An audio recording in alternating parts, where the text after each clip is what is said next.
recording watchers, if there's any, and viewers alike, if there's anyone early. Yeah, I'm just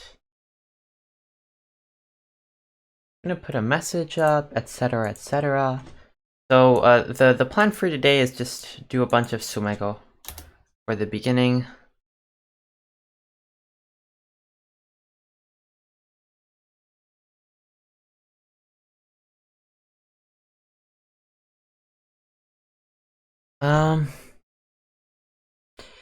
Yeah, let's send a message out so people in the Discord server can be notified and or spammed that I'm streaming. Yeah, so the plan for today is sumego, but I'm probably not going to be going into Fox game as early as I usually do, because I don't know. I'll just do sumego until like someone offers a game or something like that. Until someone, like some viewer, wants to spend channel points to play. I think I mention it because a couple of people were, last stream I didn't I didn't want to play viewers because I was reviewing pro games specifically, and a couple of people were like, no, I wanted to spend channel points. So yeah, that's hence I'd be looking forward to that if people do want to do that. So I wanted to change something in the stream settings, but I forgot what. So since I've forgotten, let's just start doing sumego.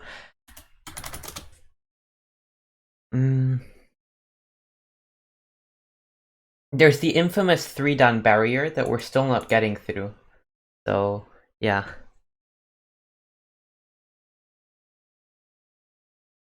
I don't do sumego on 101 anymore, so I do them off of sumego collections recently. Hence no progress. I didn't get through 3-dan. I only ever do these sumego on stream. So like I'm reacting to chat and stuff instead of doing the sumego. When I actually practice, when I practice sumego for my own benefit, I've been doing them off of sumego collections recently, notably Gwanzipu. So still, not getting past 3-dan is a little bit embarrassing, not gonna lie.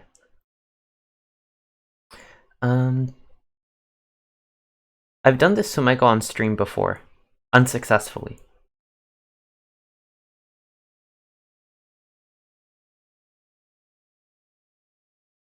Yeah, okay. This time I got it right.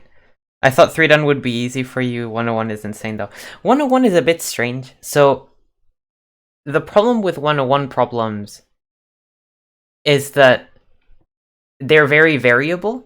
So you might get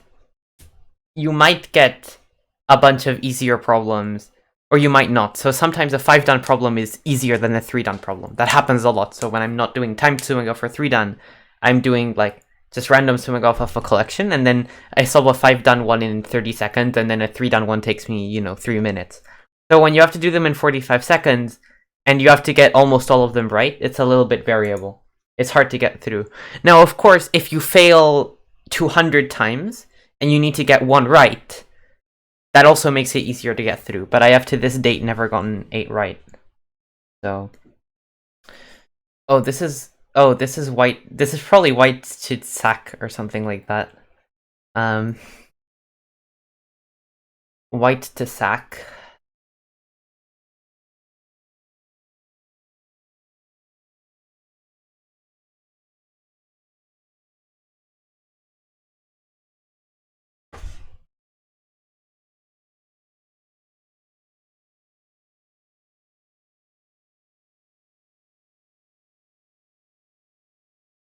This wasn't so easy.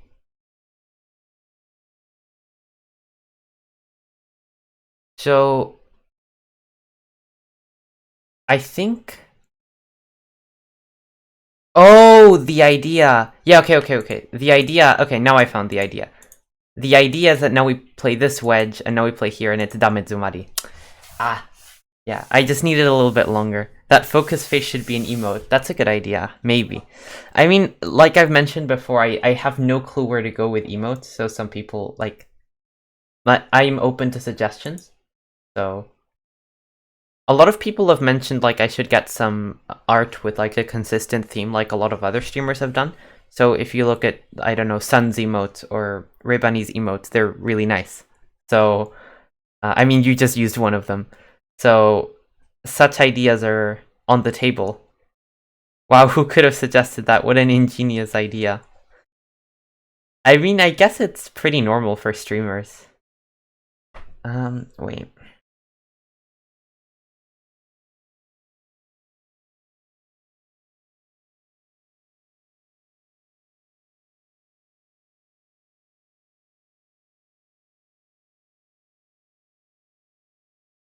Oh wait, we lose. Wait. What else can you do? I didn't even read it because I thought there's one idea here. I was like, this is the only thing you can do. But I lose because I am not reading. But is the solution to make this code though? Is this weird code the idea? Oh wow. Yeah, okay. So I just assumed that you have to play the Liberty race, but they actually want to play the weird code. That's a good start. One out of 2. Oh, I'm the one who said that. I see Battle Porridge. I see. Oh, I've done this. Okay. This problem. This is a Guanzi problem that I did very recently, which doesn't mean I'll get it correct. It just means I should get it correct. I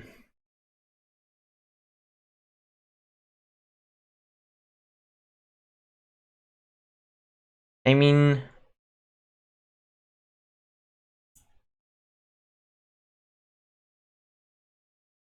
but there was a reason why the order of moves mattered a little bit. Ah, this move doesn't work. Now I remember. You have to start with this one. Yeah, okay. So I was trying to remember why because the first time I ever did this Sumego, I actually thought you play this move. And then white plays here, and now white Ataris. So you're in trouble because you get cut. So the idea is that you start by sacking an extra stone, and if white captures, now we don't Atari, we play here, and then... I mean, this exchange would be terrible for black because you're getting cut. Now you're not getting cut. So, yeah, so I was trying to remember what the theme is so that you don't let white connect and then cut you afterwards, and it's sacking from inside. So if white connects, then you push through. And then you keep pushing through, and then white dies with one of the two things. That is pretty big brain, yeah. I wouldn't have figured it out in 45 seconds if I hadn't done this Sumego, like, maybe a month ago. I rarely see Tewari-style analysis in Sumego. You should see Tewari-style analysis in Sumego. Makes things much easier. You should see it more. Like, if you're not seeing Tewari analysis in Sumego, that means you're watching people who are terrible at Sumego. So, I mean, it has to be go down. Yeah. I mean, so far I figured out what it has to be. Now I need to figure out next. Oh, and here I just start taking liberties, right? Yeah, this just works. Okay. Yeah. This one feels like the kind of problem that doesn't actually have much space inside it, so like you wouldn't expect it to be hard, and then it's hard. So looks extremely fun.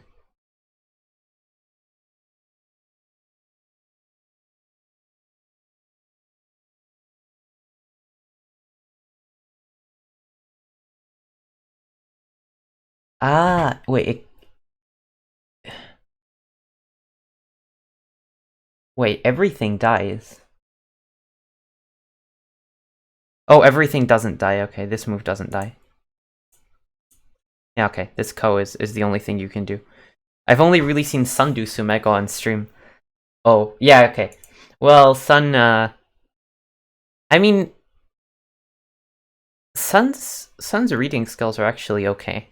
He just gets, like, he just doesn't use them when he plays. That was my... So I had a lesson with Sun a while ago already, and that was, like, my analysis of him. Like, you don't push for anything. You just you just let your opponent do stuff. Oh, hello there, Fluttermouse. I mean, people change, right? I'm not saying he's like that now. I'm saying that that's what he was like when we had a lesson. Um.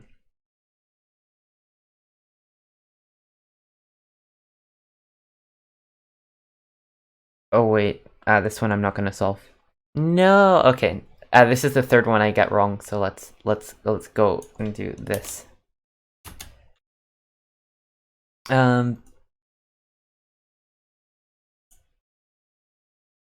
Godave also streams Sumego, and Baduk Bum. I mean, I usually see Baduk Bum doing like games, I suppose, and just messing around. I guess that's the best way to characterize her stream. But you know, yeah.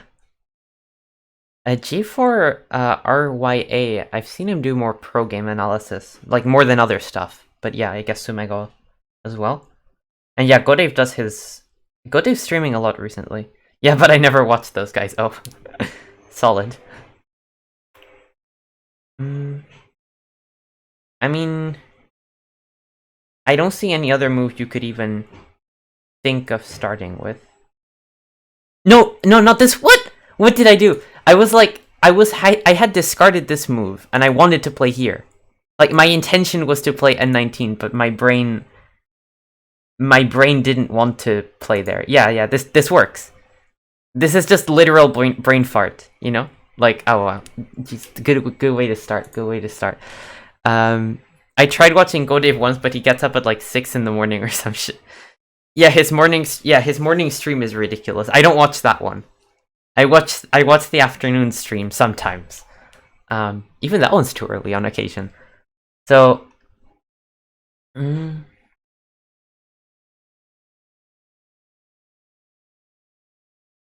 if this the fact that the Sumego is at 3 down level depresses me.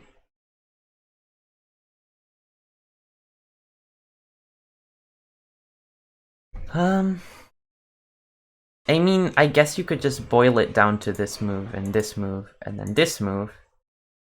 And then... Yes! No, it says I ran out of time! It said I ran out of time. That's mean. That's mean. That's already 2 wrong. Oh, wow. Those were 2 wrong that were, like, nearly right. Oh, hello there, jellyfish. Okay.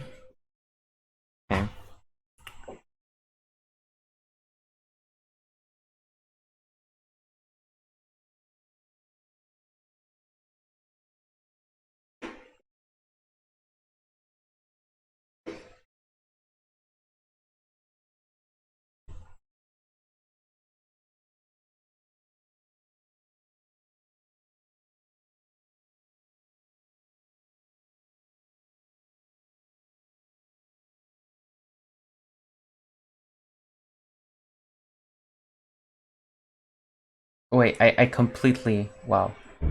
That wasn't good. That wasn't good. It was like, I was reading the cut, and then black plate, white plate this one. That's good. Huh. Oh wait, 1 second. My computer's currently extremely laggy, so it would behoove me to close down some programs and make things a little bit more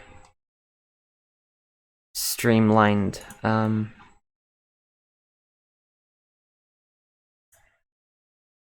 I usually do this before this stream, where like I close down a bunch of... I open up Task Manager and I yeet a bunch of programs that are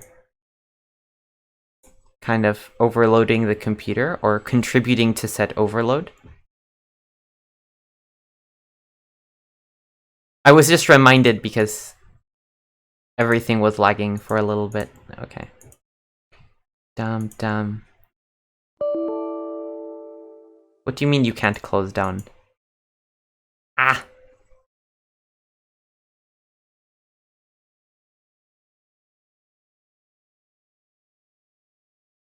Okay, that should be a tiny bit better.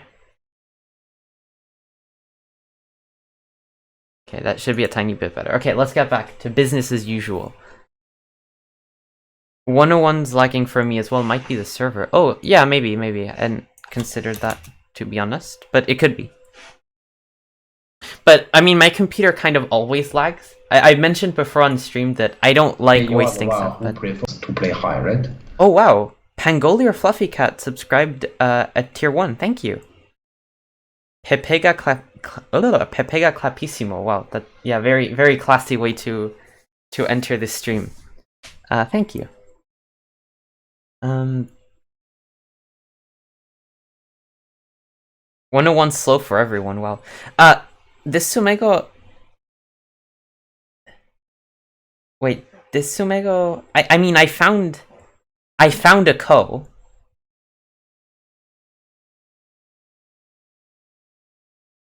But this ko.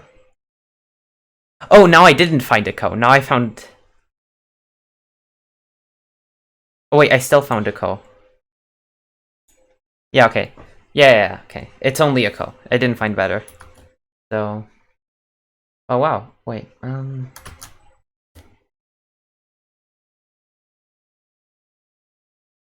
Actually, one question. So did the did Pangolier Fluffy Cat's sub, like, was it heard on the stream? Because I think it may not have been because I messed up some settings. So maybe it wasn't heard. But yeah, in any case, thank you. Okay, let's see. I one question one right. When I get one question right on, like, the first question in the 3 Dan Sumego, I get hopeful for once. Okay, I heard it. Someone heard it. That's good. I wasn't sure at all. But okay, let's get hopeful. This one feels like attachment.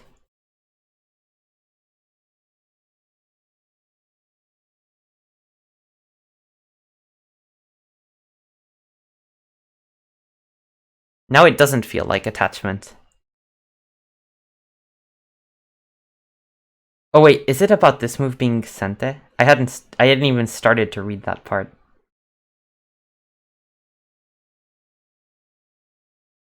That's annoying, but isn't this sente? Oh, I think I'm starting to see what... Wait, I think I might have an idea. Who's tossing stones like a boss dacat who likes to fight and cutting cross dacat? I'm not sure about tossing stones, but yeah. Wait, when was the last time I tossed a stone? It's a while ago, but yeah. I like fights where I get cut, by the way. So, okay. So my reading was, okay, we play something like this. And then dead end, because we can't really enclose. And, then I was thinking, well, what if we start with this one so that if white extends, then we play here now. But then white plays 014 and then there's nothing to do. So I think there's nothing to do. Maybe there is. Yeah, I still don't see anything. So then I thought, okay, what if we play this move in Senta first? And I mean, if white plays something like such a move, then it's at least locally it's some kind of bizarre ko. So I think S19 is the move. And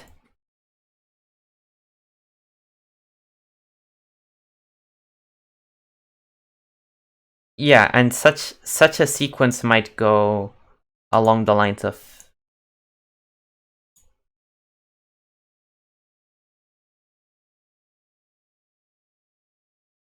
So just something weird like this, which ends in ko. So, and I don't know if there's... I don't see anything better for black in the corner. So if we try this move, which is often a nice way of taking liberties in such a corner, then... Well, 101 is... Okay.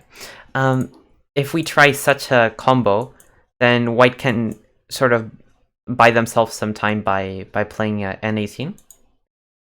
So, wait. Let's say we take another liberty, then we connect. Then white can actually make these exchanges and make it a local seki. So white survives everywhere, and, white got out. So I don't know.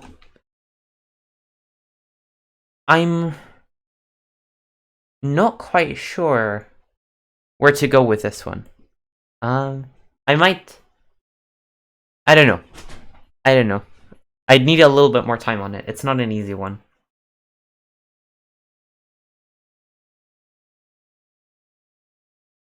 Hmm.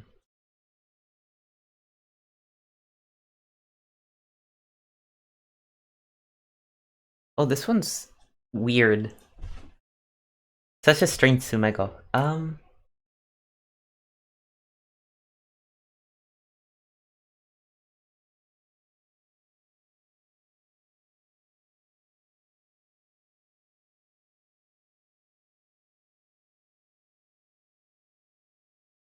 Oh, I read a ko, but I'm not sure if this is enough.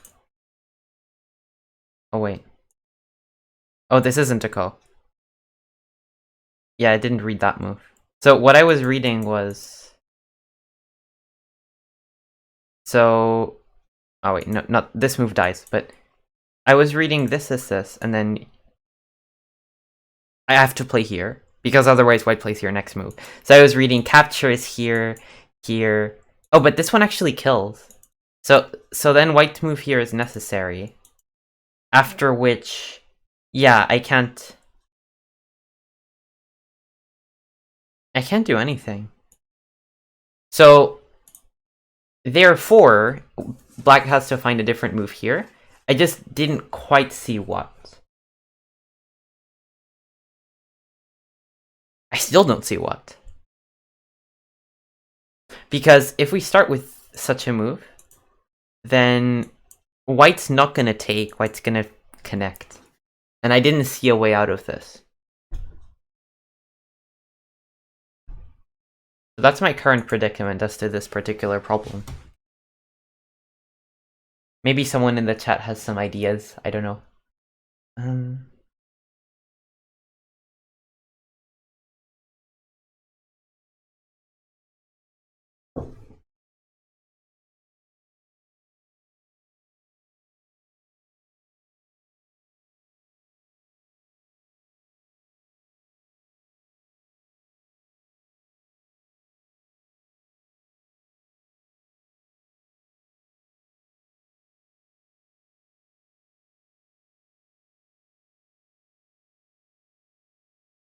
Q18.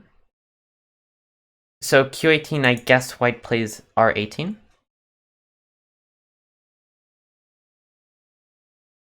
Then, yeah, then whichever move you play, white's making two eyes. Of course, if white were to block from the other side, then maybe we'd have some better ideas, but like some more promising moves for black. But white's not going to walk into that necessarily.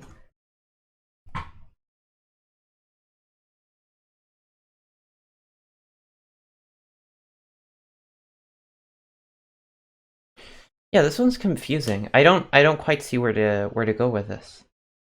Apart from like this end game, which is, you know, it's nice end game, but it does say it's a life and death problem. So if it's a life and death problem, I guess this isn't the answer they want.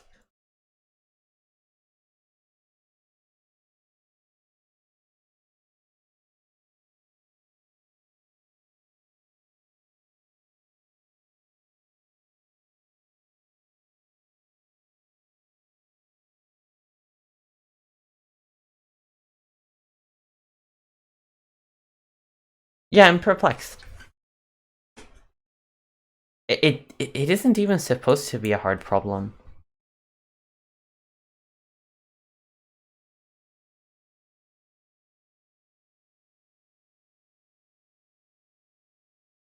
So that's a bit annoying.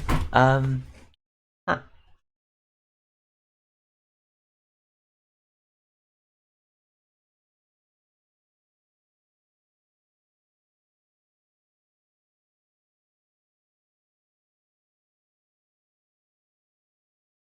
I don't know. I'm stumped. I'm stumped. Oh wait, I'll screenshot this and come back to it later.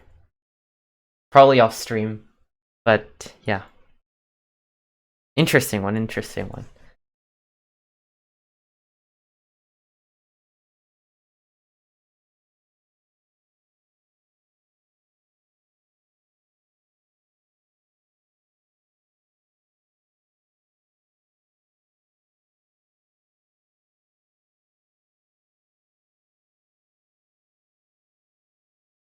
Black feels dead here.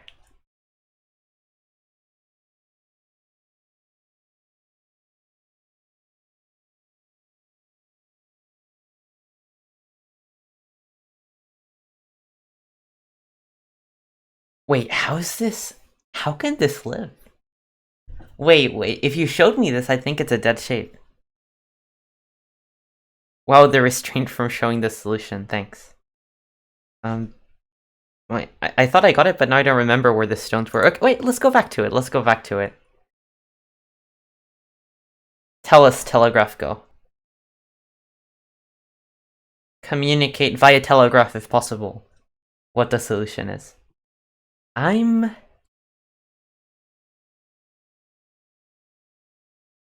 mean, I'd be so glad to, if I got this in a real game, I'd be so happy to just get endgame. Yeah, R17 looks good because if white connects or if white takes, it is easy clap. Right? It is, but white doesn't comply. Like, white doesn't do what we want. White targets from this side, and if we take, then white plays here. And then white's making two eyes everywhere. So, yeah, that's the problem. Oh, hello, Albedebooth. So that's a little bit the predicament. And then you kind of absolutely have to play for the taking the two eyes, because whatever you do next move, if you don't play S19, white will play S19, and then white's living. And then at the time, we didn't find any response to this move from white. Because if you connect, then white plays here, and white just lives everywhere. Like, you know, this is an eye. And... oh, wait, oops. And then... oh, wait. Oh, I didn't read far enough. Wait, I'm trolling. I have to read far. enough. So the idea... yeah, it's R19. So I kind of assumed that playing from the inside wouldn't work, but that's a terrible assumption. Q18. Q18 someone suggested earlier. If we start with Q18, then white blocks from this side and is making sort of an eye at S17 and another one in the corner. But yeah, we found the solution. But it's not such an easy problem, I think. So, but anyway, back to the solution. So here. Told ya.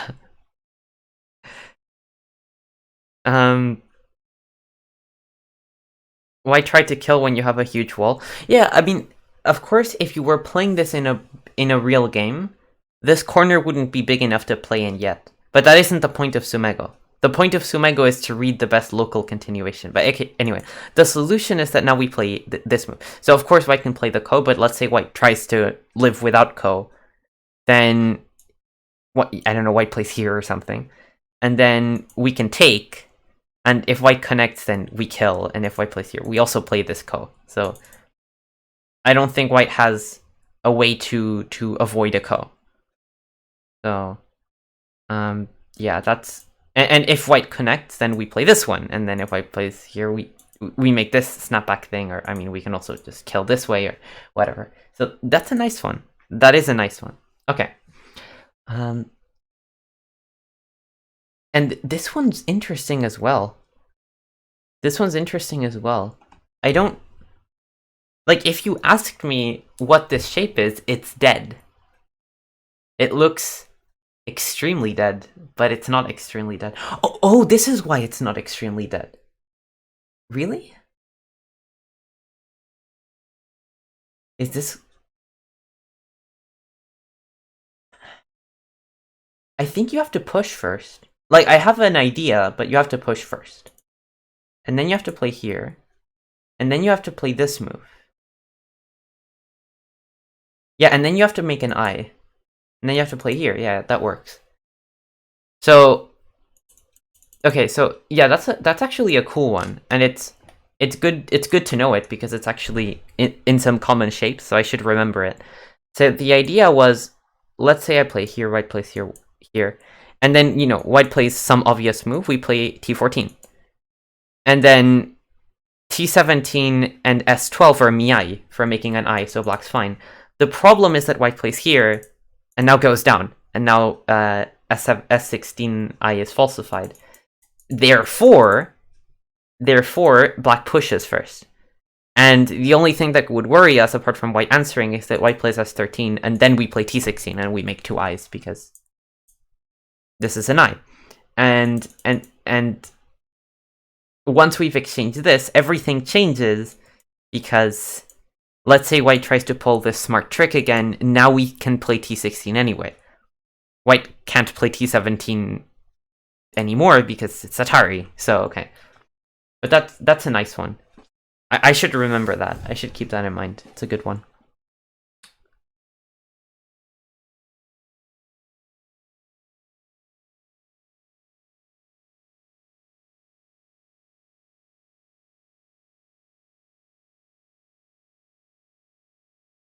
I mean, Ko is easy.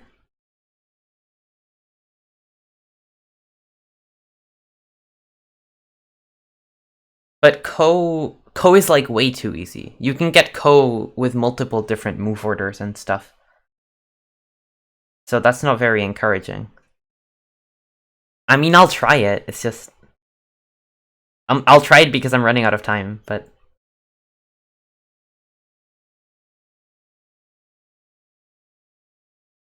Oh, wait. Wait, okay, it is wrong.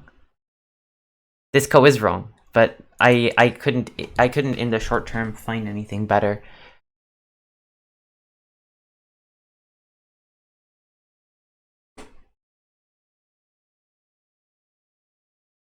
The thing is, there are multiple ways to make Ko. For example, if you push and then white blocks. Oh, I solved.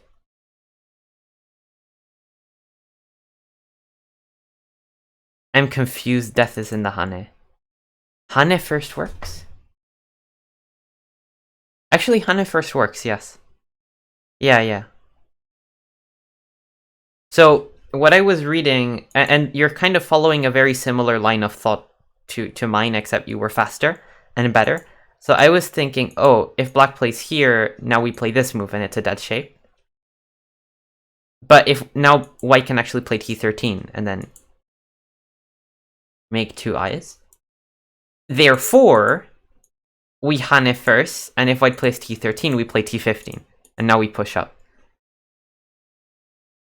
If white blocks, we follow the same move order we played before and we kill. So yeah, this just works. But okay. I tried the Ko anyway because, you know, I had to try the Ko because I couldn't see anything else in the short term. But oh, this type of problem is always so cool. I mean, I can't solve them in the required time usually, but they're cool.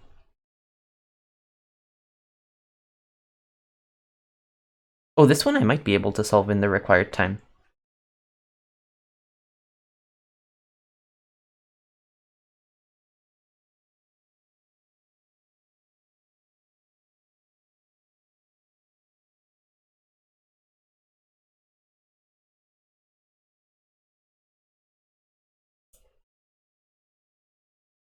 Well, never mind.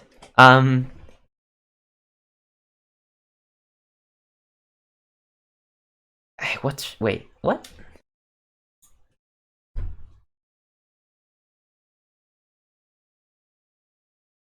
I mean...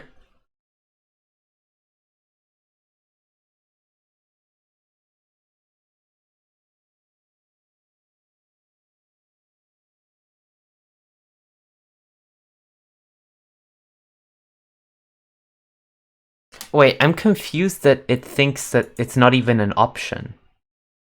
You know? Like, to me this clearly seems like a good option, like a candidate.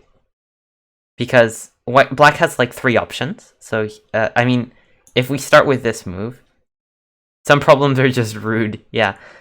So, if black connects, my plan was to play here. And then if black goes down, we play here, and we're threatening both h19 and the snapback at o17, and I don't think black can stop both of them. If black plays here, then we play this move, black has to connect, or else accept a Ko. and then this is a ko, correct? And if black and if black connects this way, then we throw in and make this ko. So okay, so the connection doesn't work, and if black plays this move, which looks good, I think this move just works. We just wedge, and then if black plays here, it reverts to that situation where we're getting a ko. And if black... I mean, what else can black do? Black can connect here, and then we are definitely getting into this ko, at the very least. And this isn't even a ko, white just captures this for free. So, I don't see the problem. M19 has to work. There's not even... There's literally nothing you can do. I mean, usually I'm not this decisive. I'm like, oh, what am I not seeing? But this one is...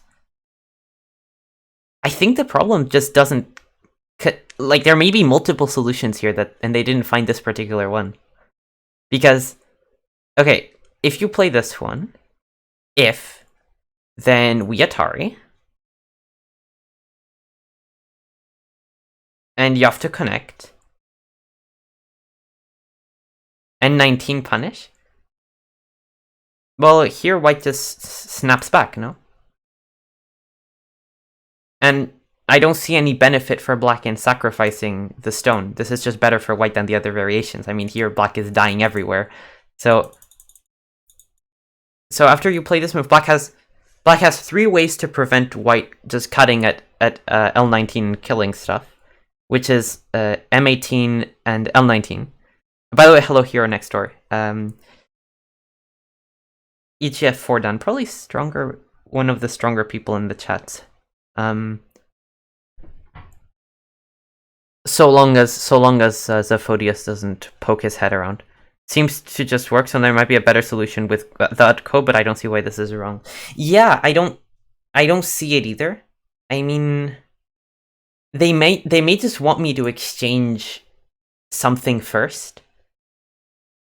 I mean, okay, I'm gonna check the solution on this one because my move just works. So I don't know, like, there may be a move that works better, but okay. So this move, I'll show what I was reading for this move. N18 doesn't get you anything super good, I think, because black connects. Like, this works, but it doesn't work better. It just works. So white will get this move as an exchange, and then we're gonna throw in and start the ko. But you don't get better than that. Like, if you try something like this, then it's just a local seki, where you have no future, because white's dead on the outside. So after this, white just connects, and I don't see what you're doing. I meant that after M19, black and N18. Well, I think N18 just dies to this cut.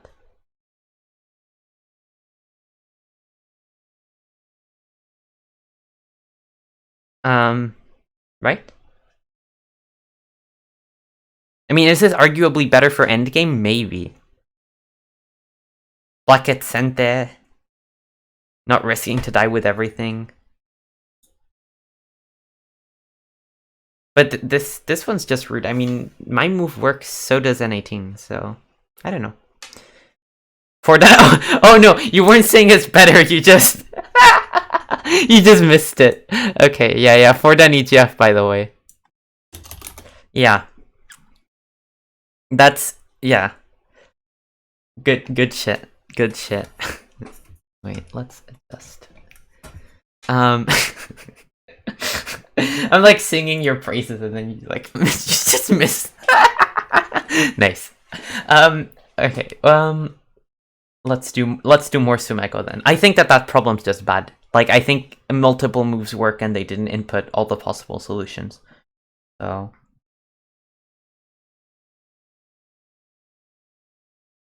Oh, this one might have a funny solution. Yeah, this one has this one has a very, like, this one has a dumb solution. If it's the solution that I think it has, it's dumb. Yeah. Yeah, this is like a common theme. So the idea is that if we play S17, then white can play S19. If we block, white just exchanges incenta and kills. And then if we connect, then white's always still going to manage this Cohen in the corner. Hence, we can't play that move. And that's why we play here. And actually, the reason I'm even alerted to T16 as a move is because S13 exists. Like, what does this move have to do with anything? And you immediately think of T16 as like as the reason that S13 exists. And the difference is that so the reason that the stone is important, like if white played here and just took the stones, then S13 wouldn't be important. We would still be threatening to capture. The reason it's important, which I was reading just in case, is if white turns and then turns T18, then let's say that we didn't have S13 already on the board. We try to make an I, white could just play a T13 and force a ko. Like this, we just win the Liberty race. Hence the stone being important. So, I mean, that's cool. It's just a little bit dumb as well. That's the way to live. Like this kind of shape is so unintuitive, but because it's in a lot of Sumego themes, I like see the shape and I'm like, oh, this is, this is what we're talking about here. So, okay.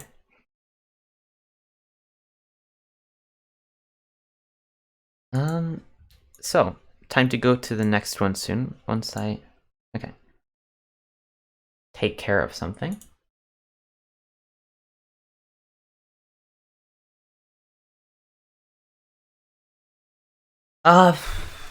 Wait, this one.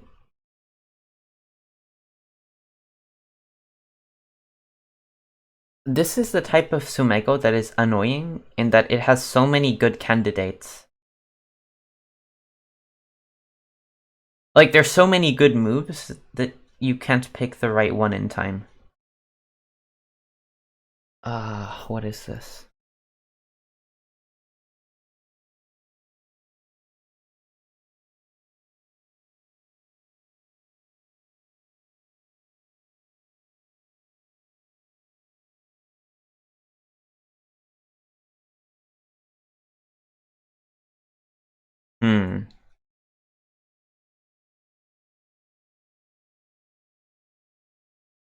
I'm not sure about this one. And the reason is that there's so many moves that could be the first move. Like, there's this... I mean, okay, I didn't want to... Okay, there's like this attachment, there's this that exists, except this one doesn't really exist. Okay, that one doesn't really exist.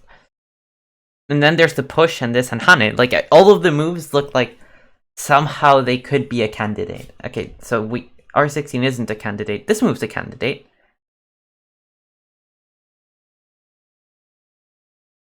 This move's a better candidate than I thought it would be, huh? Oh, I should have considered this move more seriously. Somehow my thoughts were too fragmented to really go for one move. Oh, okay, it's just this move, I think. So we play here, then we play here, then we play here, and it's a ko shape. Yeah, okay. So then it wasn't that hard. Somehow I was thinking about other stuff, which is... Maybe I shouldn't have done that. Oh, this one... I think this one is you just find the shape move, and the shape move works. And I know the shape move, so... I think I just have it. I think I do. Let's see.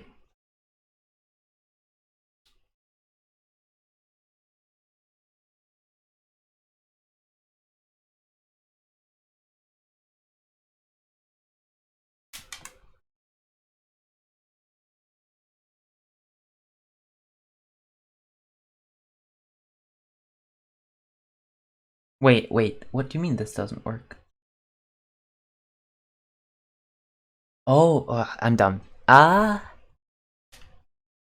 Okay, so this has to be the first move. It's just the shape move. Like it's a Sumego. It can't start any other way somehow. Or like, I mean, I know that isn't a reason, but you know. Like, you can feel it in your bones that that's the solution to this sumago. And next, should I have played... So, should I have played this move?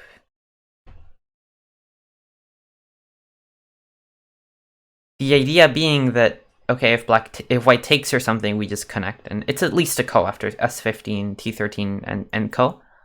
So if white tries to resist, then we have the time to connect here, and then make this shape, and then take. So yeah, I think this is a solution. I'm pretty sure. Wait, what do you mean? At least tell me why it doesn't work. Problems are rude. Wow. I mean, white can make a ko, like I said, but the variation you played out lives for white. Oh, the variation I played does... Wait. Oh, this is such a weird blind spot, huh? This one does live for white. I was like, oh, we capture now. Except we don't capture because white takes. That's... yeah. I'm trolling. Just go out after Hane. Just go out after Hane. Oh, hello there, Lomis. I'm not quite sure what you mean. Go out after which Hane? I'm trying to think of a Hane. Like, you want to do this and then go out? And then make a ko shape? Maybe.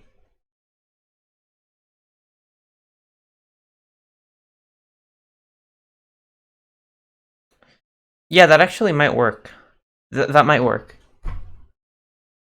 Oh, it's actually clever to exchange the Hane first, because if we had done this previously, then white... Like, if we tried to Hane now, white would be able to just play s15. Whereas now white... Like, white has already committed to answering at t12, which allows us to oh wait, this move is still not available to us, but at least allows this ko. So, yeah, this is a cool ko. White can't Atari because Atari, and then it's a ko. So this exists.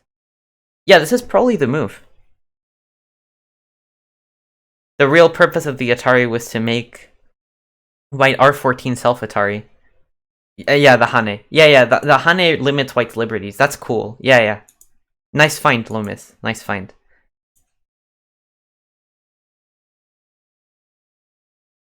Yeah, it's this ko. So, yeah, chat being strong. Good job. Free Cheese 1, hello there. Making chat even stronger.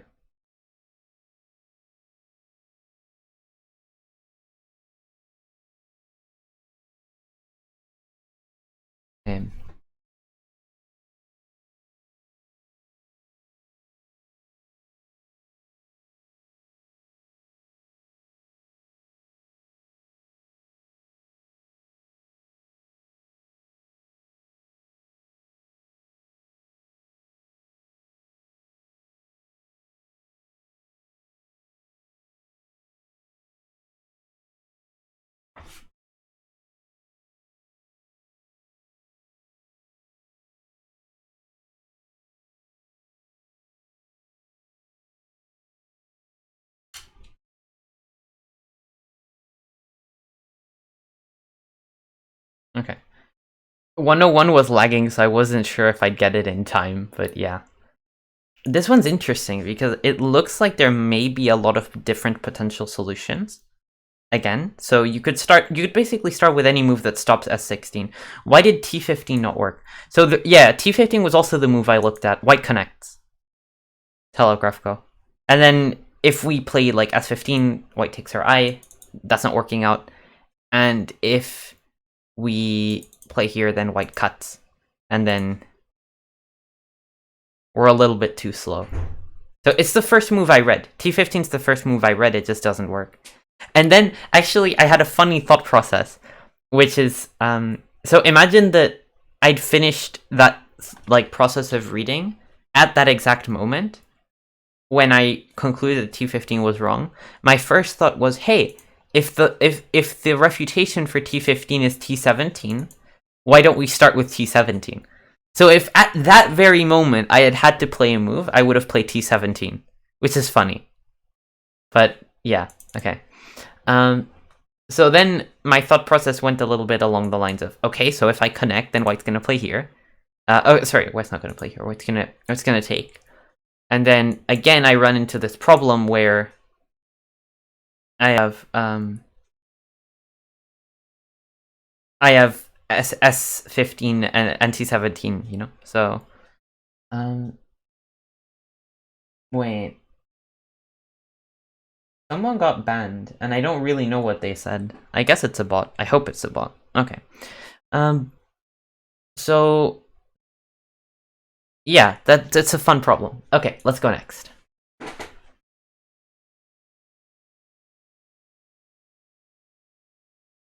Oh wait, white to play first, and probably to live off of black trying to live himself. Oh wait, is it one of these problems? I swear, if T12 has something to do with this problem, yeah. It probably does. Like, it's that type of problem.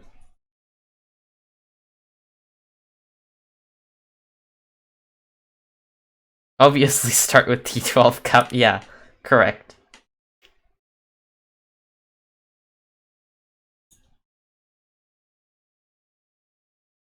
Yeah, I was afraid of this move. Oh wait.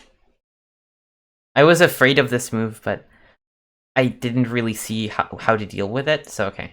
So my idea was, okay, we start with this move, then we play this, and then black is gonna live, right?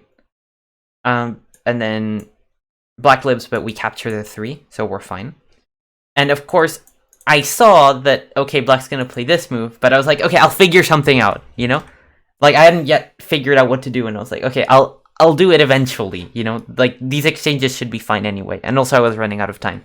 So I was like, okay, I'll find something, except I didn't find something.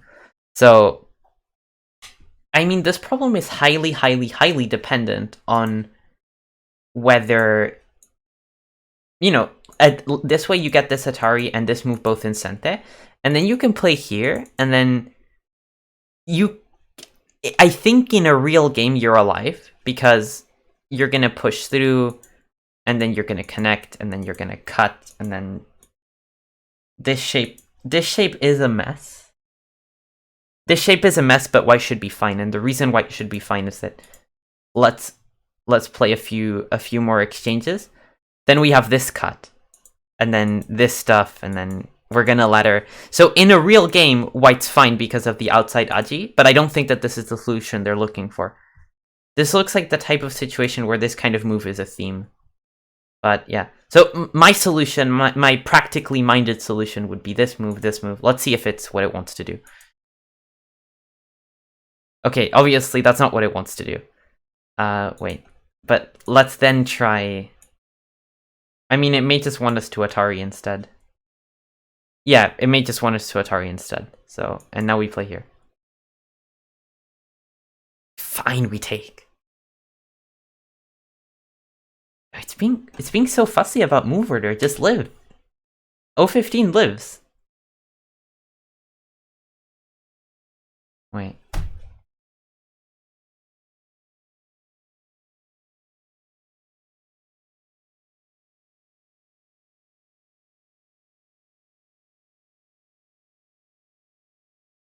Like, I mean, I'm just gonna skip this problem, I guess. Like, for me, the solution is pretty clear. We can, you know, take if we want first, but...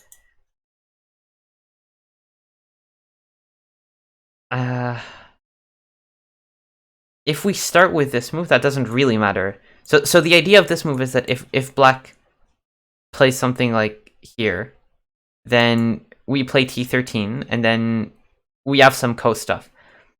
Clearly the problem has something more than living on the outside. Yeah, it probably does. It probably does. Except, I mean, what? Because if, for me, the counter to this move for black is just extend.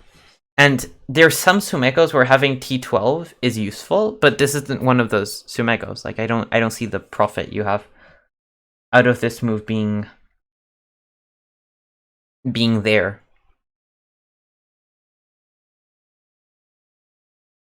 But okay, can we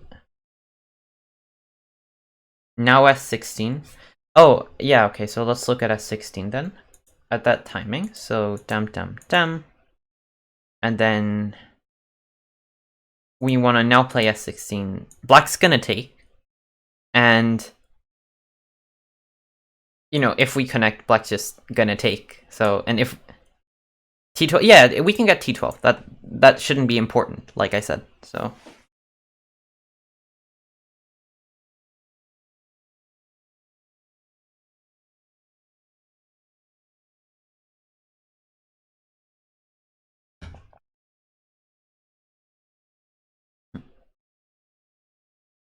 So the thing is, I suspect that T12 does have something to do with this. Because otherwise, why would R11 and R9 be there? So, like, it has to do something with T12. Or it's, highly likely. But it's not at all apparent. Okay, I'll screenshot this one as well and try to check it later. But it's a little bit mysterious. Like, I wouldn't... I mean, I'd be happy with living. I found a way to live. I'm chill, But... Oh, this type of problem.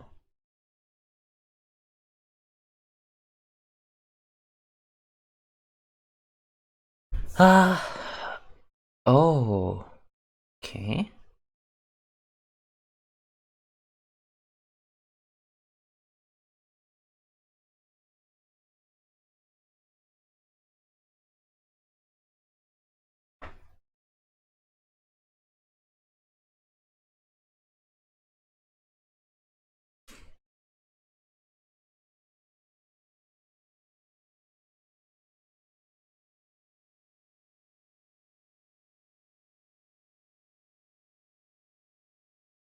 Wait, I should push down first.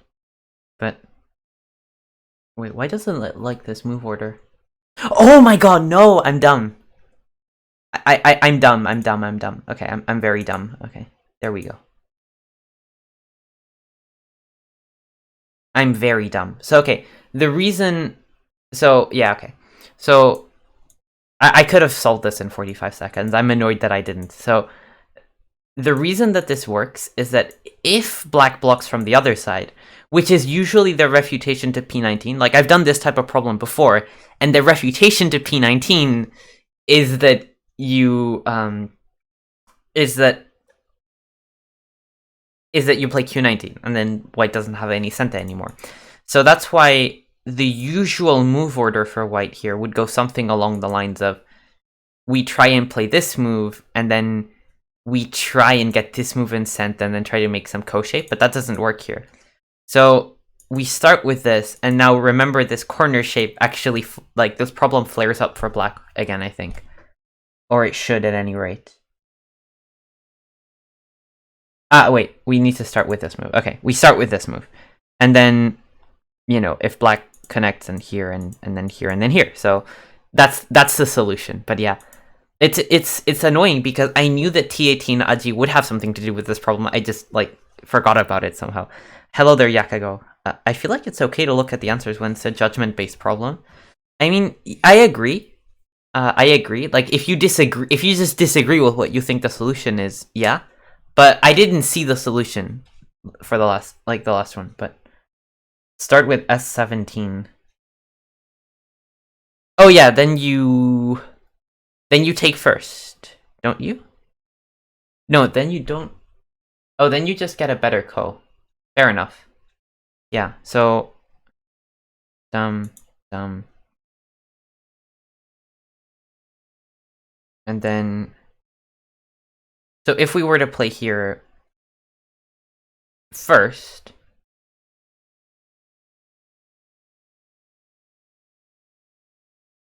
Oh, here, yeah, here black would be able to connect. Yeah, so, yeah, true, true. You're not dumb, you're not dumb, you're right. Yeah, that's very nice, actually. So, dum. This is actually a nice little problem, because if you start with this move, you allow black to connect, and then dumb. And then dumb, and then... Yeah, you're not dumb, Sandman, don't worry. So, white has to start with the throw-in, then we play here, then this move doesn't make much sense. So, okay, fair enough.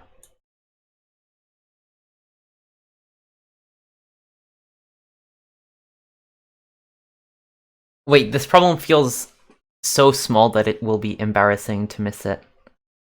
Like when there's so few moves to analyze. Is today the last day to use channel points? No. Other days should be fine as well, Yakago.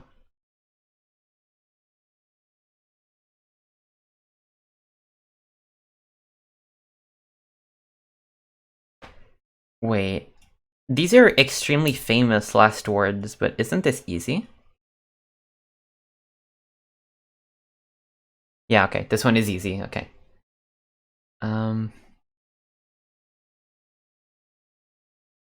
Wait, can you please? What? What? It says I ran out of time. Okay, that's annoying.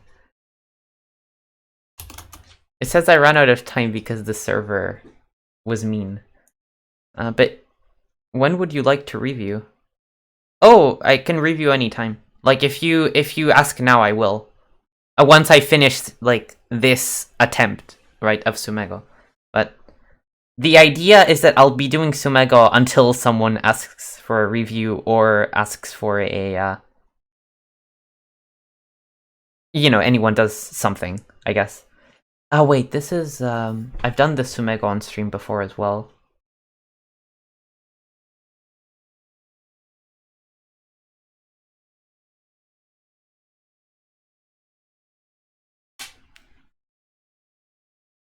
Isn't it just this move?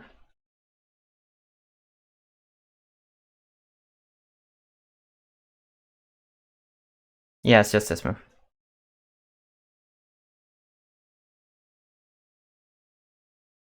Somehow Sumego on stream are more memorable than off-stream Sumego? I don't think so. Like, the point is that most of the Sumego I've done on stream is relatively recent. So if I've done a Sumego in the past, like, 4 to 5 months, I'll recognize that I did it. So... Oh, Yakago redeems game review, so we have something to do after I finish this round. Looking forward to it.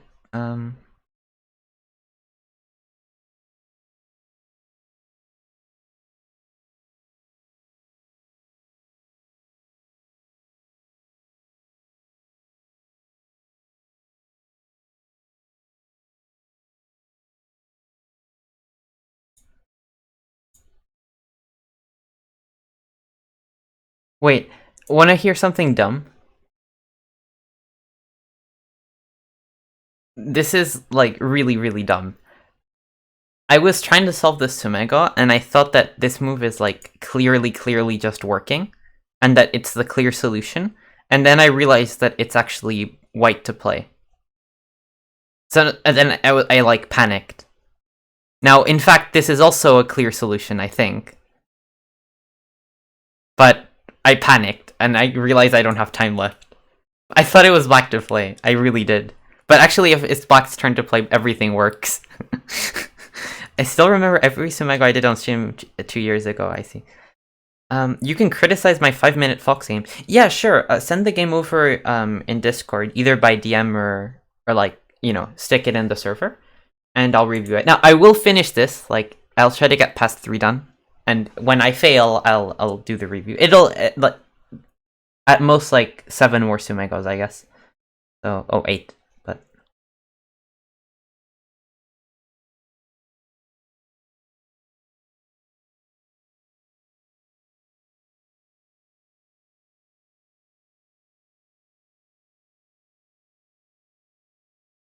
what if we just start from the outside? This looks really good. Yeah, and then we start from the outside, we play here, then we play here, then we play here. This just works, right? Yeah, this just works. So that's good.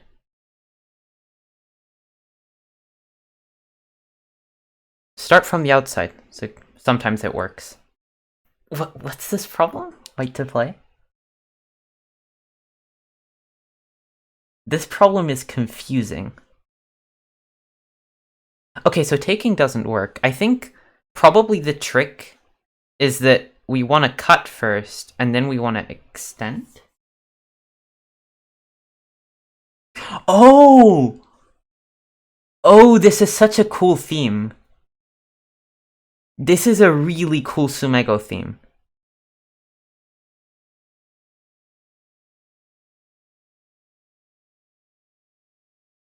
This is such a cool... This is so cool! Obviously T14 is black anyway. Wow, this Sumego is great. Like, this Sumego is amazing. I'm screenshotted it as well. This Sumego is so funny. Like, rarely has a Sumego so much appealed to me as this one. Wow. That's good shit. Also, I solved it, so I like it more. So the idea is, so if white plays T15, then black plays T17, and white cuts, then black just sacks everything and keeps taking the ice space, and then we're fine. So white doesn't want black to do that. So white starts with the cut, so that now this Atari, and then this, and then, you know, etc. So black is like, no. And then white asks you again, do you want to play here? So that now taking T15 is, like, again, taking a T14 will be my Atari. But black's like, no. And now if white were to play T15, it's the same thing. But now white plays T14 first, and black can't take the I at T17 because it's illegal. So black doesn't have a move here. Right? So that's why I like it. It's cool. Like, it's cool. It's like, yeah, it's like you're not letting black play the vital point because he already has a stone there. You know? So that somehow I like this. I mean, this Sumego theme, you know, it shows up in some other Sumegos, and it's a funny theme that I quite like. So yeah, and then if black plays this way, we have enough space. So, okay, but that's a nice Sumego. I like it. Okay, let's keep going.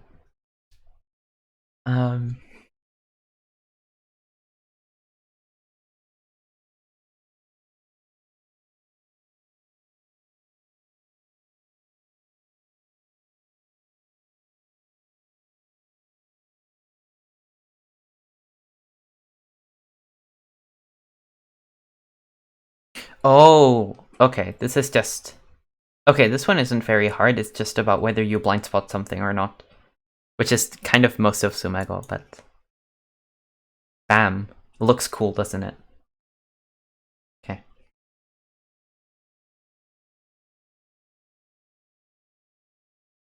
I wonder if AI would have a problem with that type of shape. They're not always good at it.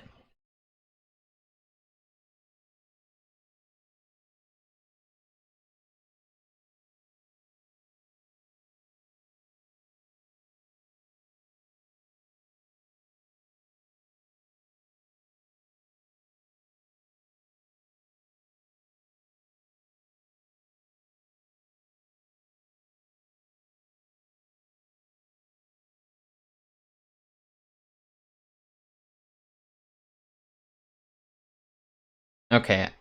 This one, I have no clue where to even start. Okay, I usually analyze the Sumego, but we're waiting. We want to review Yakago's game, so I'll just keep going. So, so I think there's 4 problems left. So you'll like this one. Oh, thank you. I'll check it out once I can.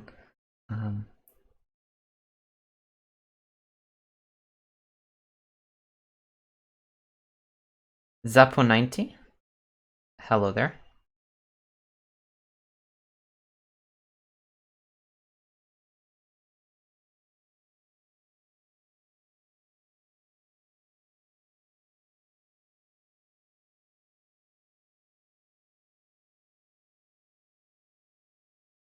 This Sumego confuses me. Wait, what are you even supposed to do? Okay, this is the third one I got wrong, so that means we're gonna stop. Like, you need 8 out of 10 to go through. But what is going on here? I don't know. I don't quite know. So if we play the obvious way, then doesn't this move just end in a ko?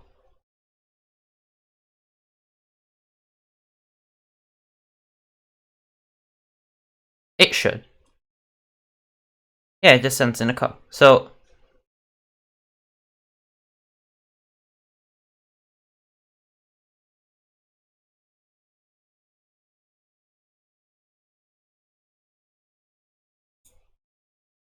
I'm just wondering if there's something in the move order you can switch up. And I guess there should be. It's just, oh, do you at this timing push? If white takes, we jump into the corner. If white blocks, we play this move. Which actually, wait, doesn't work. So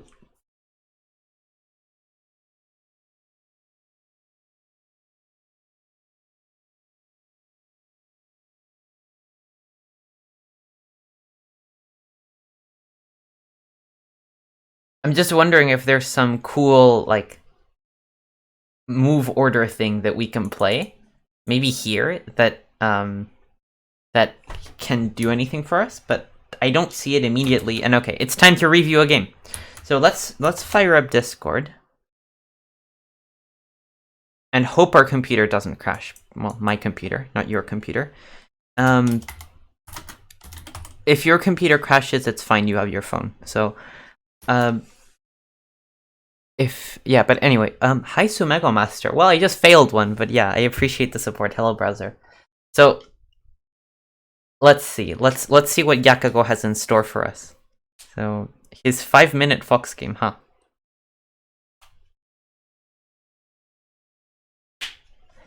Sounds...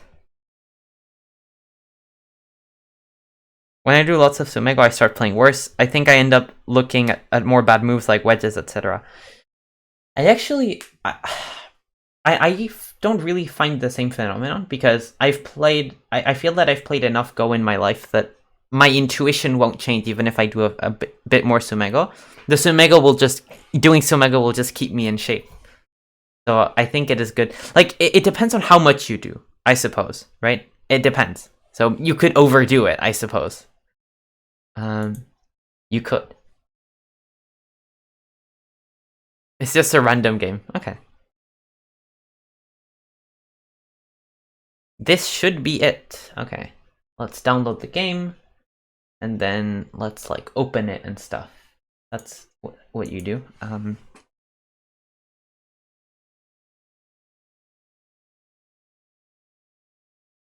I went through my KGS Games archive the other day and noticed that I played you in 2015. Oh, cool.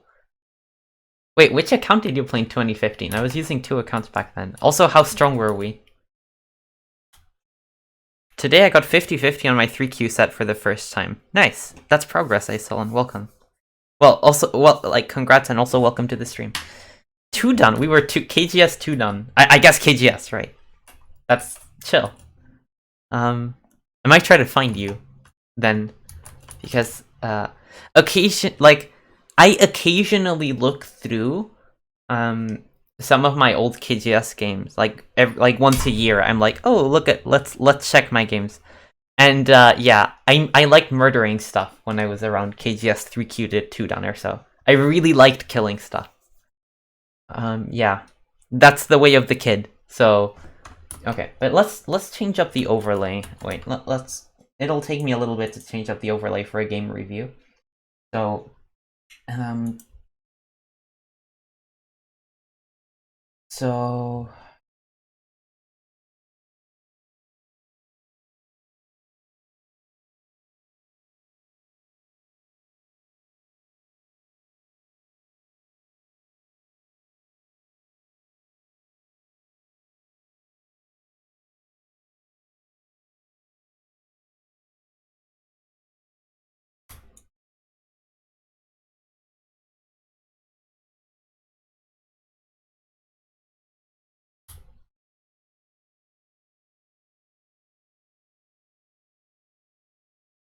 Okay, and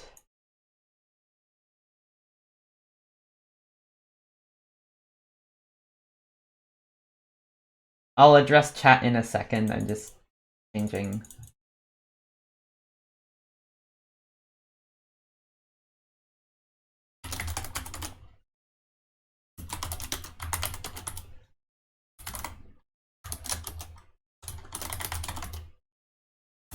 You played this at which level? Like Fox 6 dan, 7 dan, Yakago? Not sure which, but my username on KJS is FC. I see, free cheese. Makes sense. But Acelon, it's been so long since I had progress, been at 3Q for like 7 months. Oh, nice. Well, nice that you made progress then, not that you were stuck. I thought you were 7 done, no, 6 done, but 100% on easy problems. Okay, wait, so you're 6 done on Fox, but 3Q on 101. That's actually a bit of a discrepancy. Oh, you're 3 down 101. What? Oh, 3Q? Where are you 3Q then? Oh, you're 3 down 101 on slower problem. So fast 3Q is a problem. I see. Yeah, tough. Yeah, 30 seconds per problem is tough. That I agree with. Though it is 45. Ah, 50 out of 50. Yeah, I also misunderstood. Not half correct. Yeah. My homework is with 3Q is 2 sets of 50 problems a day. And I move up when I get 90% right for a few days in a row. Oh, so you got 100%. No, that's cool. Congrats. Yeah, I completely misunderstood. I was like 50-50 on 3Q, so I go. Fox 6 done. That's... Reading wouldn't be your strong suit then. But yeah, 100% is pretty good. Congrats. Alright, so Fox 7 done game with 5 minutes main. I see. Nice. So this is the game. Yakago... And you were black, okay.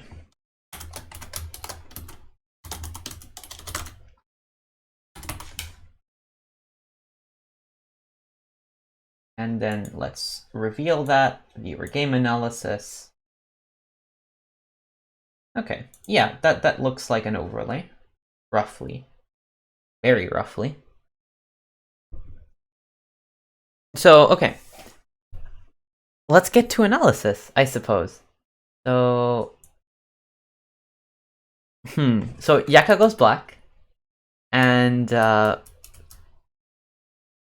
apparently 5-minute Fox game. I guess it's 5 minutes main and then like 30 seconds 5 times, or 30 seconds 3 times, or I don't know, something like that. 7 done, please don't be a black win. I mean, I don't know why, but I get so tilted when people send wins to review. It's a loss, I see. Yeah, I mean, if I wanted, yeah, I'd always send in a loss to review. Or maybe I'd send a win, but like a really interesting win where I have lots of questions. Some people see, like, I've watched chess streamers do game analysis where people send in like their best game ever, and it's like, well, what's the point in that? You played to your fullest potential at the time. Like, what do you want more than that? Yesterday I was like 2 wins away from promoting to Fox 7 dan. Then I played 11 games on Tilt, now I'm 8 games from promoting. Yeah, that happens, I suppose. 2 wins away. I don't know if anyone else, it happens to anyone else, but my Fox history is like streak of wins, streak of losses, you know? But yeah. I'm pretty sure this is not a bragging game. I see Yakago, so I look forward to. Much like your NGD games, not bragging games. But shouldn't be like a landslide either. Okay, that's unlike your NGD games, I see. Joking. Yakago's one of the better NGD students. Like, probably, what, 3rd strongest or so? Definitely up there. Okay, so... Oh, we play theory. Oh no, we play it... Okay. We play lots and lots of theory. Okay, so, disclaimer, I don't know these josekis. And the reason I don't know them is because I don't, like, want to spend my energy knowing them. So, my analysis here could easily be worse than Yakago's because Yakago might know something about them. Oh, neither did I! Never mind then, never mind. Just tried it out. Okay. White's supposed to end 3 instead of block. N3? When do you play N3? Just tried it out. Okay, I see Yakaro. I wouldn't because there's a chance my opponent knows it, so. N3, when do you play N3? Instead of O3. Instead of block, you play N3. That's cool. Maybe. I don't know how cool it is. Black's gonna attach, correct? And then you're gonna like M2, I suppose.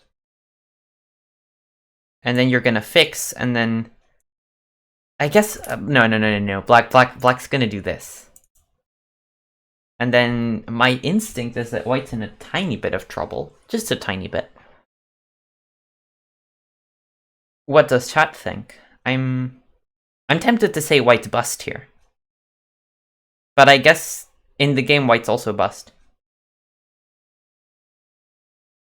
White has to R6 instead of fix. Okay. Yeah, that makes sense. So we R6. Then black cuts. And I've actually seen some Joseki variations. So interestingly, my theoretical knowledge of this Joseki solely comes from me looking at other people's game with AI because I was investigating them for cheating, which is, this is, yeah. So they played a very similar variation, and white also played some move on the right side and allowed M3. And apparently this is fine. Apparently this is fine for both players. And then white just, played some exchanges and then fought somewhere else. Yeah, I don't know why I know this Joseki, I avoid it. Yeah, I mean, well, I don't know it. I know snippets of it, like I have an idea of what's going on, but I don't really know the theory. So I played it a little bit back in 2018, so I remember some of the theory from there, but it's okay. The idea is that white might get some extra sente moves, and we're gonna maybe play here, or maybe even here or something like that. Just from playing pro games, I see. Actually, we probably cut. So this type of move, I'd be tempted to peep here in order to force black to play the dame because it's a dame. Dame is for your opponent to play, not for you. However, this is a particularly nice dame because it cuts something in a powerful way. And if black ever gets this so-called dame, then, like S8 is sente against the corner-ish. And by ish, I mean it's sente against the corner-ish. Only ish. Okay, it's not that clear. So, okay, white probably would play something like this cut. And the game continues? I don't know, I guess black doesn't really want to spend a move to cut and like waste tempo. So we're probably gonna play here, and maybe we play here, and then black tries to survive and it's some running fight. I mean, it's a game of Go. Wait, actually, Black's cut is again threatening to play to Hane at S6, after which white should be dead locally. So that means that maybe white's better move is to just bump. Which I think is also what happened when I was watching the game for the person I was investigating for cheating. My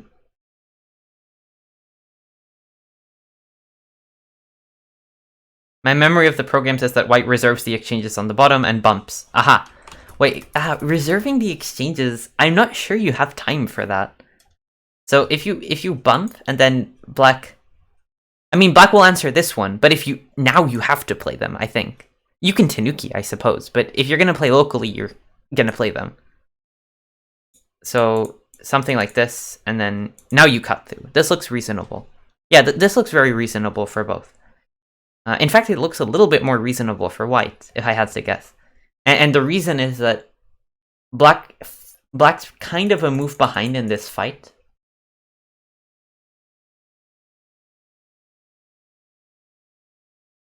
Maybe we need to Atari, which is a painful move.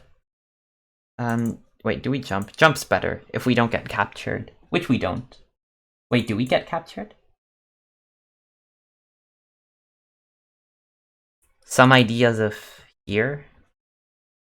Like, so what I wanted to do was this, so that we don't get captured. But I'm thinking, can we get away with better shape? Except now there's a problem. This is the game. No. This is like me reviewing a deep variation tree. Because I'm going on tangents. No, not even close. Yeah. This is far from the game. This is basically... Someone said that that apparently in pro games they saw a move on move 10.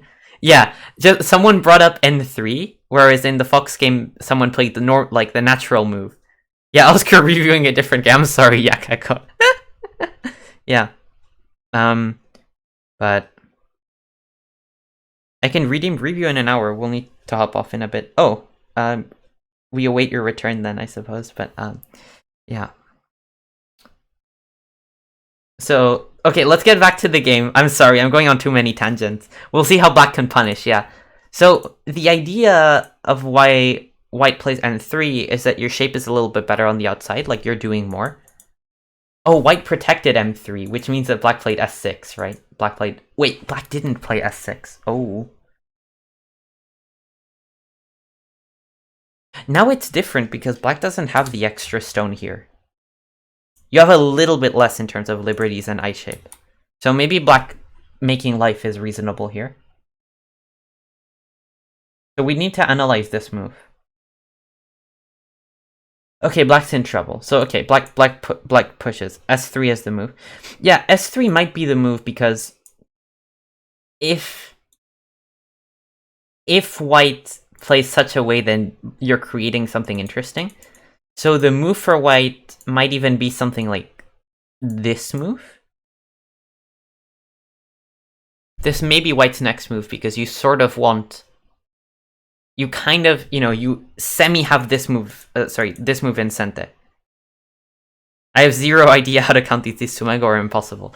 Well, I mean, this specifically is not so hard to read. So if black plays S6 and white plays R2, it's not that hard to read out the race. But, of course, the moment that black decides to not make it a clear liberty race, then it's a pain to read. Yeah, this is a good move, S3. But then white has a lot of interesting ideas, such as S8. I think you're just rubbing the salt in... I'm sorry. So, I don't know, this would be an interesting fight. Not that hard, everyone can do it, and I'm, like, crying here. Oh, I guess. Well, I'm not gonna say that this is easy, because, if you look at it from one... I know I said it's easy a second ago, but I'm not gonna say that this is easy anymore, because apparently it isn't, but, like maybe it isn't, maybe things get easier at some point, but when you practice them enough, but let's say here it may at first glance seem like this is an interesting race because both sides have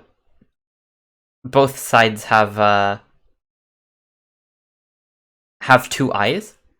Yeah, S6 is a move you look at least, yes. But then here you can just read, like, what's going on. White Tanuki's now and I'm losing still. So then you decide you don't play that. So, yeah. Okay, so black made an eye, Yakago made an eye, and then black plays S6. Oh, S6 now. I mean, I think that it would kind of be sensible for white to get this move out of the way. If, I'm not saying that S6 works for black. I'm saying that if it does, then white can just play here. So, this wedge of blacks isn't powerful anymore because what are you doing? Losing your eyes or not achieving anything anyway because you need to live. And then if black plays such a move, then at least white has more ice space than in the game. So I'm not saying that S6 works. I'm saying that if it does, then white was a little bit, not helping himself here. Okay.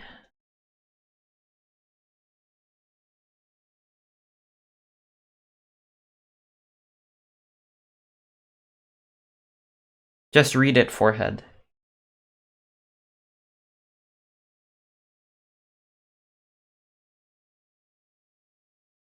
Black clearly dead. Probably, yes.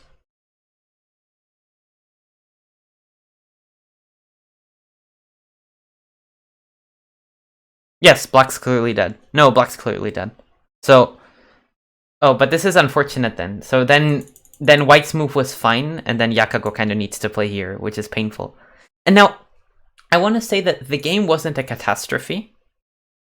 And the reason it's not a catastrophe is that, it's actually a relatively common idea to sacrifice such a corner in order to get something on the outside, and a lot of these josekis feature dynamic sacrifices where you give away the corner, but you have a semedori, and etc. The catastrophe, yes, correct. So I think that this situation is a little bit of an exception for two reasons. Number one, white gets to push here, which is a big deal, and the reason it's a big deal is that white's gonna peep here next. Like this whole cutting aji makes a big difference to the outside.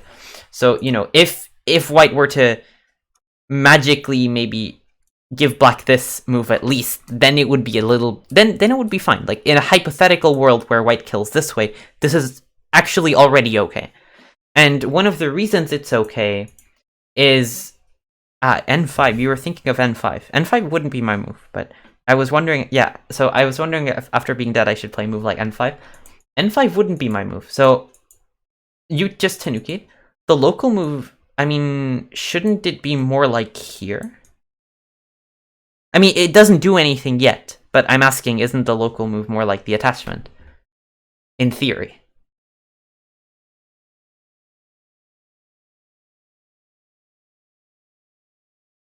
But I guess the attachment doesn't do that much. It's just meh. Like, Tanuki's better than attachment. But, yeah, if you're gonna play locally, I think it's more like an attachment. So, n5, I'm not sure the local move is Tanuki, yeah. So if you play something like n5, white just fixes, and then it's hard to see what you gained. I felt like n5 is proper, but m4 was good shape then. Yeah, exactly. So I was thinking m5, but yeah, okay, Tanuki for a long time. I mean, this type of aji often, later in the game, these stones might become useful because white hasn't killed them yet. In fact, if I were black, I would definitely not have made this exchange because these stones may be dead, but we don't want to make them easy to kill. So, when black plays such a move, like maybe the local move is actually more along the lines of n6, because if we attach at m4, then we're kind of helping white to make shape. Like, we're also kind of helping ourselves to build, but it's not that clear. So this is arguable, This is arguable. This is like a trade. But yeah, s5 is not necessary because white isn't going to exchange either because it actually helps you slightly. And it's gote. But later, if we play something like m6, then the liberty matters because even though this group is dead, it's a zombie group. Like, it's dead, but it's not going to be taken off the board until the end of the game. So that means that you can pseudo-attack white's group. So that's something to keep in mind, and therefore you want to keep it as alive as you can. And then, and that's actually why this kind of corner sacrifice is often good, and why I'm saying that if only black stone here were, if only the stone here were black, black would be completely fine. Like, this would be, completely okay. Black has a semedori, the corner's going to be reduced because white's going to be playing inside his territory to win the race. And also the stones are zombies that black can sort of, find assorted ways to use in the future. So, yeah, I think this position is not terrible. Tanuki is fine. So, Tanuki's fine, I would have just skipped s5, but that's a small detail. So, okay. Oh wait, this is not the game. This is the game. So d10 and... Okay, so for now we're doing nothing. So black's trying to develop the influence, right? Which would be an influence if the stone were black, except it's not. But like this, it's an influence, but it's a small influence. Has too many problems. Moyo power, whoop whoop. Yeah. There's nothing... I think Browser knows that from actually also from the games I show him of myself, like that I myself have played, that there's nothing like building like a group of stones with cutting points and pretending it's a moyo. So yeah, Q7 here will be a problem for black. It's just annoying. Like, just consider for a second, what if we play something like Q9, just for the sake of argument. And let's say that R9, and then white jumps. Something like this. White's one move, just one move from making this group weak. You know? Black is not that strong at all. Like and also later, you know, P8's gonna hit like a truck because black's shape will be destroyed then. So the shape's very questionable for black. In fact, it would be reasonable to add a move just to fix the shape. So just such a move. My shape is a little bit better now, hopefully, you know, or even such a move. The such a move is like admitting defeat, but it does help your shape. So yeah. Well, admitting defeat, admitting you're worse. But okay, I mean, black's plan is not bad. I mean, it's hard to use these weaknesses effectively. They're just there, and mean that black is not going to do that well, you know, in the future. H3. Okay, H3 I don't like very much. Let's say, because... Okay, if white does that... I like it if white does that. Okay. To me, the problem with H3 is that it's not looking at the right side of the board. Like, the top side is more urgent. So I'd be scared of, for example, white playing Q9, and then my stones can't move, sort of. Like, this group is... This wall of mine is being held hostage, almost. That's what it feels like. So I don't know if black had a plan against Q9, but to me this looks annoying. And this type of invasion point seems urgent. So I would be tempted to... If I'm feeling aggressive, I'd play this, but actually this is still annoying. So I'd actually be considering some move on the side of the board. Maybe even some move that fixes. My reaction is probably to play P8 as a response. So then we, well, P8 and then white does this. White's gonna make a group here. You know? So, I don't know. Next, white's gonna play S8 and S10, and white's group has more eyes than yours does. Like, than your own group does. So, I mean, this is okay, it's just you're not building anything. My point is that Q9 is hard to answer.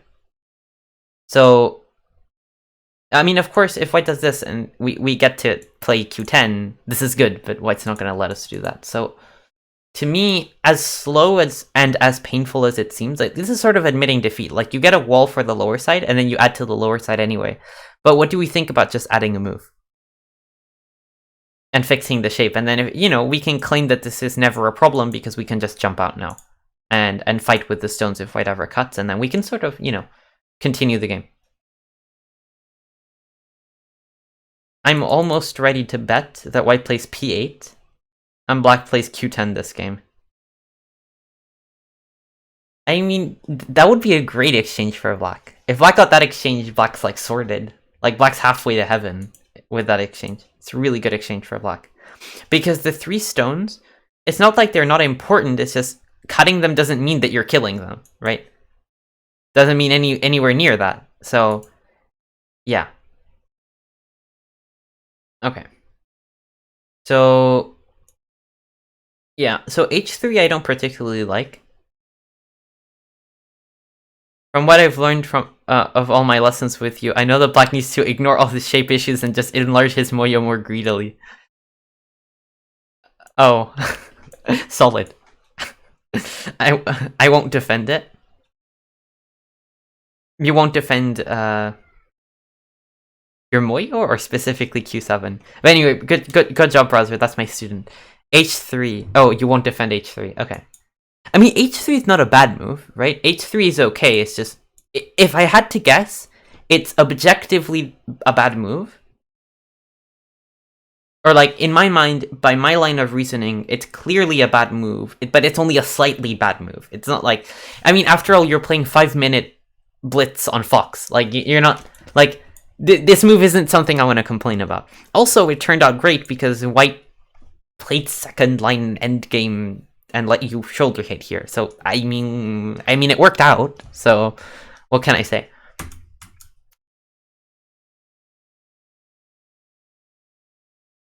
I think it's a move that comes from feeling slightly bad, so being hopeful about annoying the M3 group. I see. Yeah, so here, actually, I might advocate a different course of action for black, because in the game you pulled white in the right direction initially. Like, then you changed your mind, and then N8's a good move, because it protects your weaknesses, sort of pulls white in the correct direction, where you're building more. But originally, I would actually just play here now. Like, this is a quieter move, but it's actually more powerful, because it doesn't push white where you want to build, but it still attacks white. So then you get a slightly more optimal direction of play. So then this is, but it's generally speaking the right idea. Like, in general, you have a better position now that white has let you get a tempo here. So, and you are gonna get to annoy the M3 group, because white was out here, like, in the middle of nowhere, so, okay. This move I like, because white doesn't want to pull out the group anymore, necessarily. And you want to invade the top side at some point. The specific choice of move might not be what I'm looking for, but okay. Whatever. It's an invasion.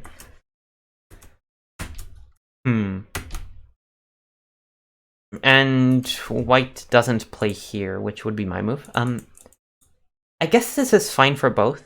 Like, overall, if I were black, I'd be satisfied with this sequence, because I did get a group on the lower side of the board. I did, eventually get... Yeah, I'm gonna get a Semidori against these stones, and I'm gonna get...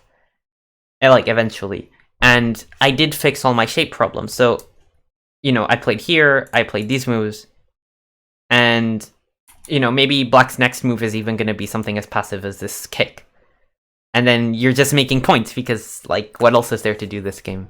Like, you could pretend to attack this group, but, I mean, you did play the Keima in the game, and, you're probably gonna compel white to answer.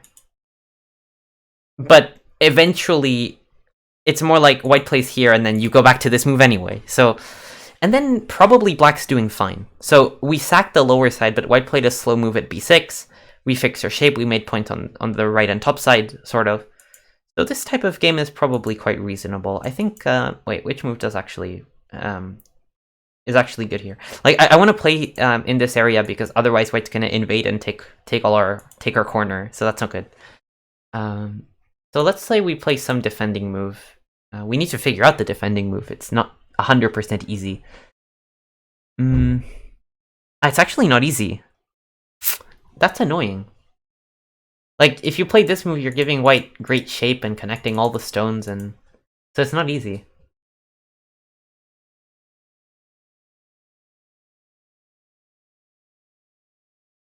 You could just attach here and then keep the running fight going. That's also an option. P16, of course. P16.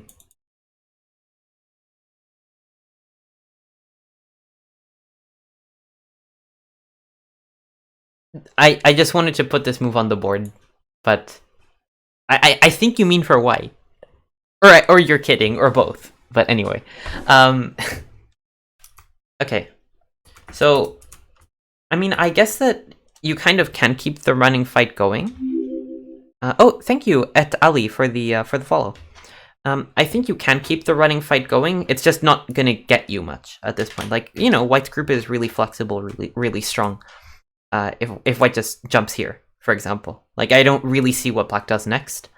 So we could play here and then pretend to keep going, but we're actually solidifying the top side. So, had white played this Keima, I would be tempted to just go play here and then keep, play here, and then, the game goes on. And I'm gonna make a quick count, but I think that black should be okay here.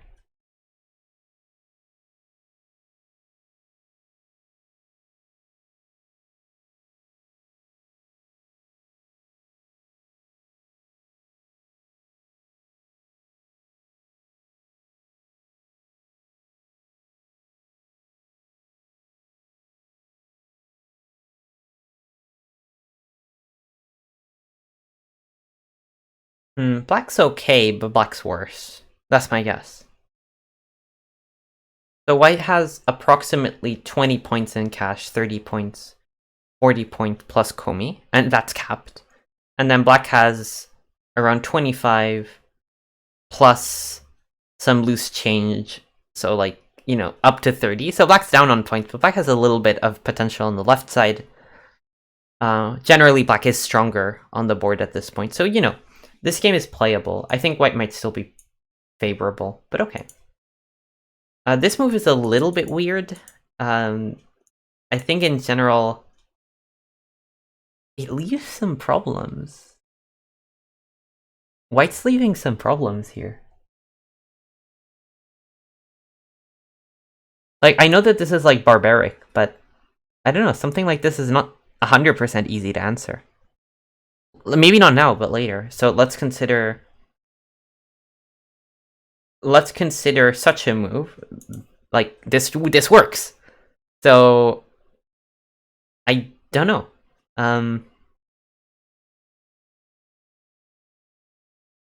Like, black's gonna do it in the most like barbaric way possible, but it works. So this type of leaving this type of problem is, I don't see the point. Like, I don't see what you're achieving. You're just leaving a bunch of cutting points. So this is probably nice for black.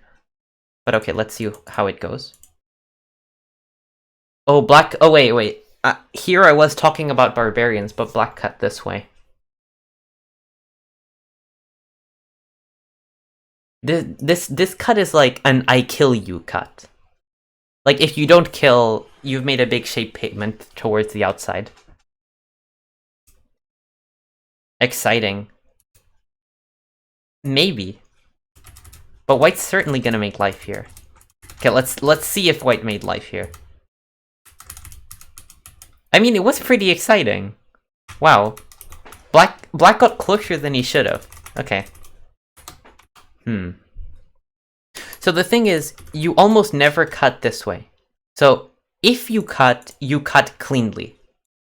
You don't push first, which is a bad exchange, then push again, then cut. And now the reason that black cut this way, I think, is that he was concerned that now white would pull out this way. Which in my mind would be good for black. Because black just got extra, like, an extra bonus to his shape in the middle for basically nothing. You know, it's like,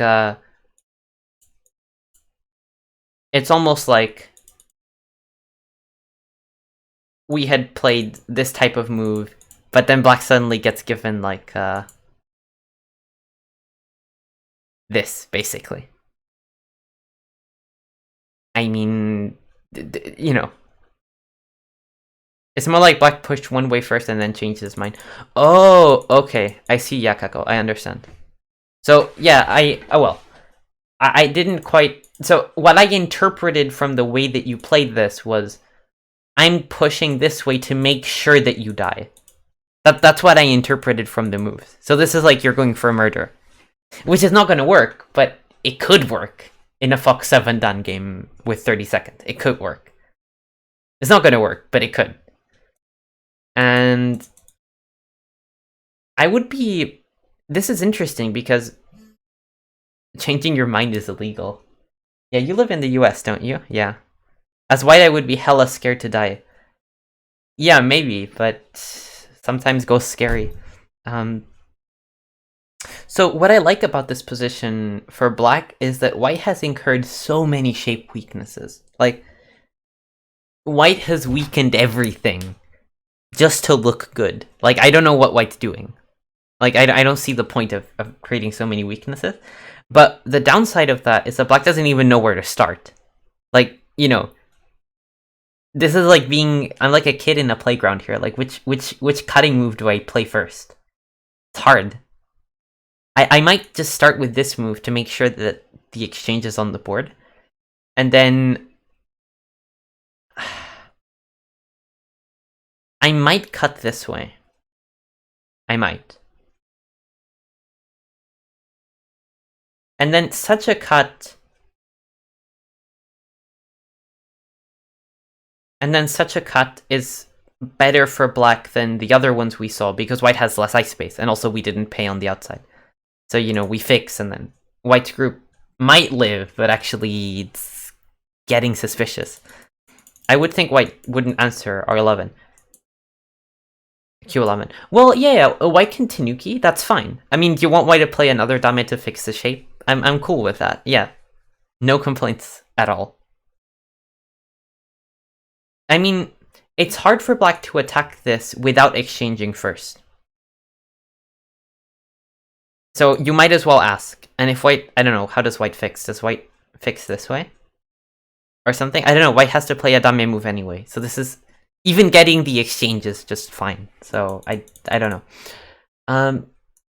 And this is actually a different way to play. Like, you cash out on the outside, and you're like, okay, white's group is probably quite strong now.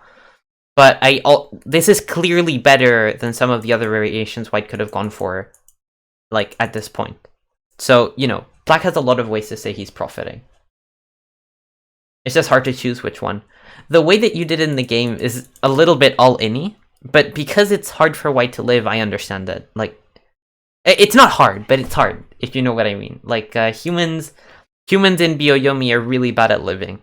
So, they're really good at dying. Really good. So okay. Like, for example, O15 is already a great exchange for black on the top side.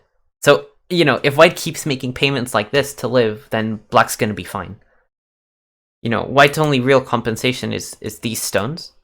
So if white starts giving away stuff, then black's fine.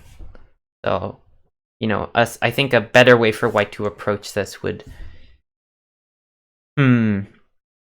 Probably the peep first is good. And then the point is you don't need to attach to threaten this kind of cutting point. You could probably peep first is best. I like the peep. S13 fake Suji. S13 exists. The problem is that black will play here, and then black has this type of cut. Or this type of cut. So, actually this one is great here, because you don't even give away a Ponuki. So it's a fake Suji, yes. Like, this test Suji... So S13 is a question that white should have asked black a long time ago.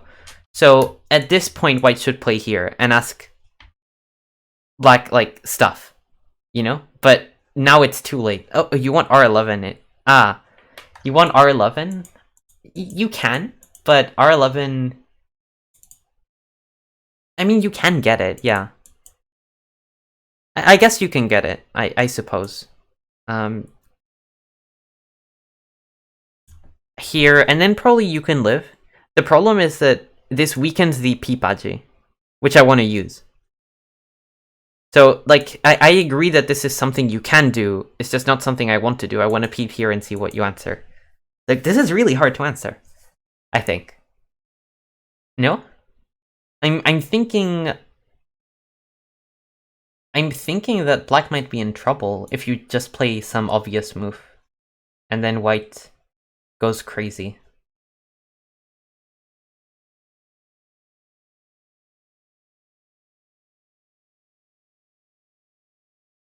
Wait, I don't... Oh, hello there. Wait, I don't even understand what that is. Can someone explain? That's impressive, if a little bit intrusive. But... Shrek is love, wait. Oh wait, someone showed me a video about Shrek is love.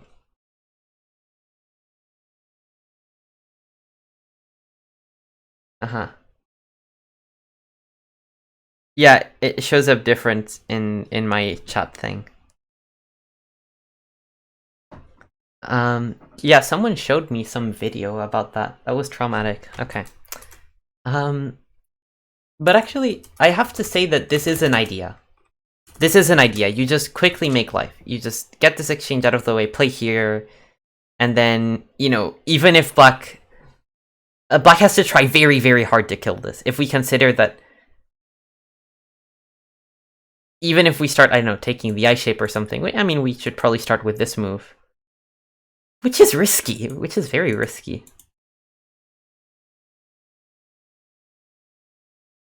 But maybe works out. Okay, this maybe works out for black.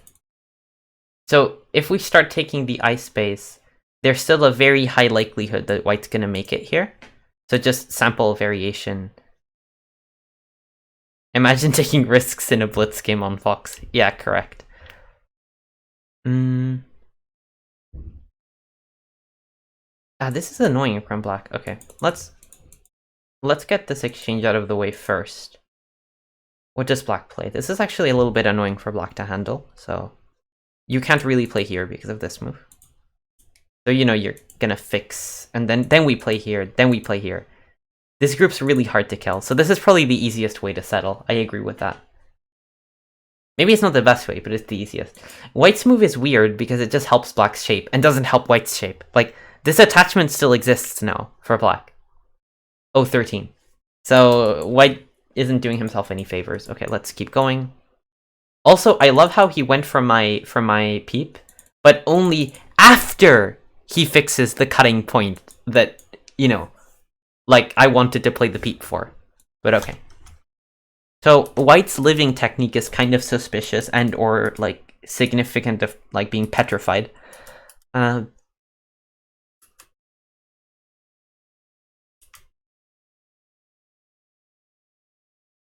Is white gonna live in Seki? Okay, oh. This. Oh, okay. Yeah, this sort of makes sense.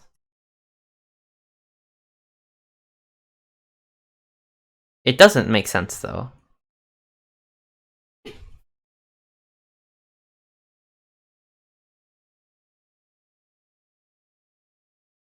Okay, it makes sense. The only thing I would suggest, so white is alive here, and black can actually be happy to just play this move, force white to live, and then keep going with the game. One thing I'll mention is that this is actually really interesting. If black allows white to make this exchange, then white gets sent it. Because if black tries to kill this way... Oh wait, no, what am I saying? It's not a Seki shape. Wait, if it... Wait. If it's not a Seki shape, and the reason it's not a Seki shape is that black's eventually gonna Atari here. So, you know, white's actually dying. So, the question I have for black is, why did you exchange M12? Because M12 is a terrible exchange in terms of liberties. So, in the game, this exchange... I was following the logic of the exchange. The only reason you would want to do it is that it changes the life and death dynamics. Except it doesn't. So, it's still white can live in one move, or black can live in one move. Sorry, or black can kill in one move. So, in the game... Yeah, we gave all of these, like... The answer is always Byoyomi. Yeah, I guess so, yeah. So, you know, now we're gonna give all of this painful sente. Whereas... you know, before we didn't... At least we didn't take our own liberty, which is actually a big deal here. So, yeah. But... Okay. Oh, so the idea is that... Oh, okay. Okay, you're kidding. The idea is that having this stone is actively detrimental to black's position at the moment. Because it causes a liberty shortage, so it gives white optimizations outside. But okay, generally speaking, the attack went surprisingly well for black, because in the end, white lived in Gote, and black got to solidify the top side and got so much money on the top, which is really nice. So, I have to say that the attack went okay. I was thinking that white could play much more strongly in several ways, but it's hard in a Byoyomi game, so, you know, black's decision was reasonable. Let's actually count and see what's going on, because black got such an influx of money. Okay, so white played this move next. Let's count from here.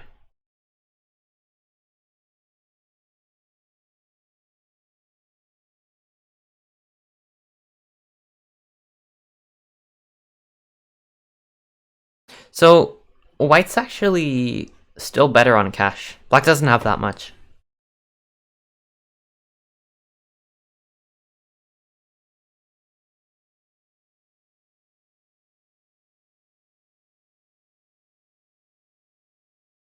So if I count 10 on the lower left, 20 on the lower right for white, 5 in the center, plus Komi, then that's about 40 points. That's roughly what black has. Except, you know, white has the next move, and then we have to count. It's also hard to judge how to count lower right, I think. Oh, lower right. Well, it is hard to judge precisely what the lower right will become because it's... Well, I mean, broadly speaking, we can assume this. Like, I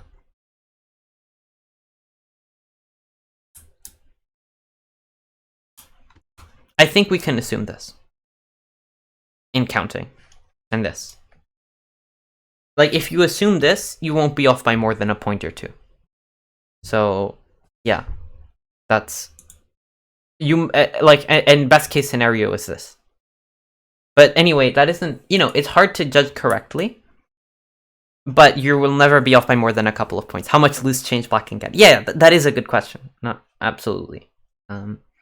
So my guess is that eventually, white's going to be forced to play all of these moves. Eventually. And probably it would be good for black to, at some point, make this exchange, just to make sure that eventually white has to capture either this way. So either this way, or if, you know, white doesn't have two eyes on the other side either, or this way. So I think probably it's fair to count this, where it's like 10, 11, 12, 13, 14. It's like 17 points, 18-ish, depending on how much you count T4 as. So I think I counted 20 for shorthand, but I only counted lower left at 10, which is probably fair. So I guess white has a little bit less than 20, then white has 5 on the top and white has cente. The other assets that white has is this corner and this influence, which is hard to judge, it's just something. And then white has the asset of Komi, and then, yeah, so white has about 40 solid points plus the topside influence. Black has about 30 points on the top right, plus a very small bit of loose change. So, you know, 35 at most, and then some influence. But this influence is actually not formidable, because your shape in the center sucks. You have this cutting point already. You have these cutting points, and it's white's turn. So I think black's actually still worse. So even though I'd say that black did profit a little bit because of this type of move, following this move specifically, black's outside is not very valuable. Like, I think in such a variation, where black gets this cente, and then we take this way, we're doing better than black was in the game. It's actually quite a bit better. Like, it may be enough that black's fine, because this type of move is not nearly as annoying anymore. That's a big deal. That really is. So this might be the difference between black being fine again and black being worse. So actually, even though black got some profit, I don't think it's enough. I think white's just better at the moment still. So, okay, we peeped, white invaded. I mean, I would be playing here just to annoy my opponent.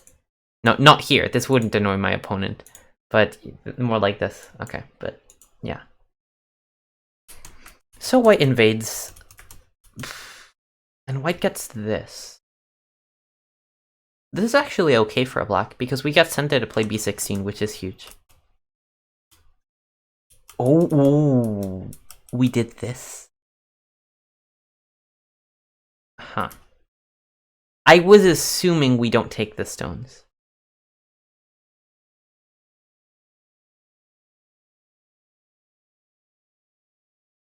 So what if we just play here?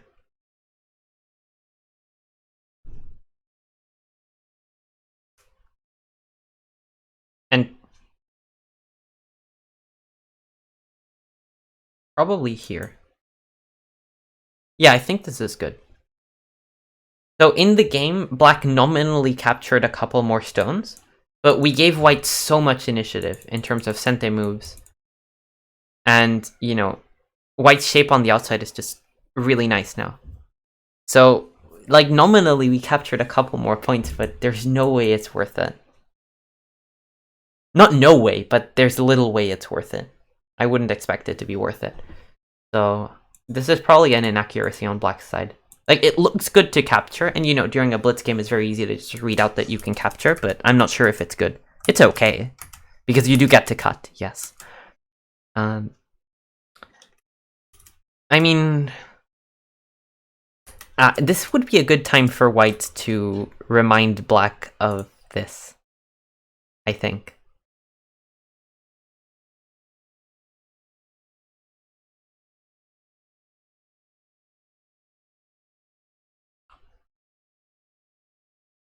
Come to think of it, what Black did is probably okay. Like, I'm thinking, so something that I missed is that White can't, like, for example, this move isn't Sente for White ever. So Black just wins the Liberty race by too much. So that means that White has no Sente moves and Black does have the cut. So even though Black's territorial gain is nearly nil, and White does get stronger, Black also connects in one move, so everyone's stronger. So this is actually reasonable. Like, I don't know if it's best, but it's reasonable. So I retract my criticism earlier. This is actually okay. And then we cut through, which is risky because White also has his own shape things up his sleeve. But okay, let's see. White never really used it. White would love to play this move at some point. But okay, Black actually got a favorable result here. I don't know if it's favorable enough, but it's favorable. Yeah. Now, to be fair, these exchanges on the left side do have the opportunity cost that now it's much harder to play e3. And one reason for that is that now it's harder to play this type of cut. It's actually possible here, but it's harder. So it will hurt you a little bit looking towards the lower side. But again, it's less than I thought it would, because White can't do this because Black just captures. So it doesn't have a direct effect. Like, the only situation where it has a direct effect is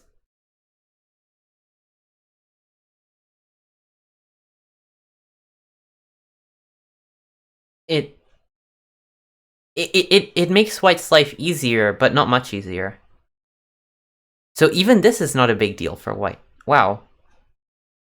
So somehow Yakugo had this all figured out. There's like not that much Sente here for White. So this is just okay. Yeah, this is just fine for Black because you still have this move. Which you should play now because it's Sente. I didn't see that E3 was good. Oh, okay. But E3 is so good you should play it now. Because it's just Sente, right? White's gonna answer all of these moves, and then you get back to play C17. And then a cursory count will reveal that even though White has about 17, 27. White has about 38 points with Komi and, you know, plus the top side, which is still very hard to evaluate, but you know, my guess is 10 points. That's my guess. Actually, C7, I don't like C17 because after White plays this moves, how living is Black here? I guess he's living. Okay, never mind. He's living. We have this move which actually doesn't affect. Okay, so Black can live everywhere. Never mind. So this is fine. And White's gonna get about 10 points plus, like we said before, 38. So it's about 48 points. And then Black has 30 on the top right. Loose change doesn't add up to more than 5 or so. So 35, 40 plus. I guess Black's okay here. I guess, yeah.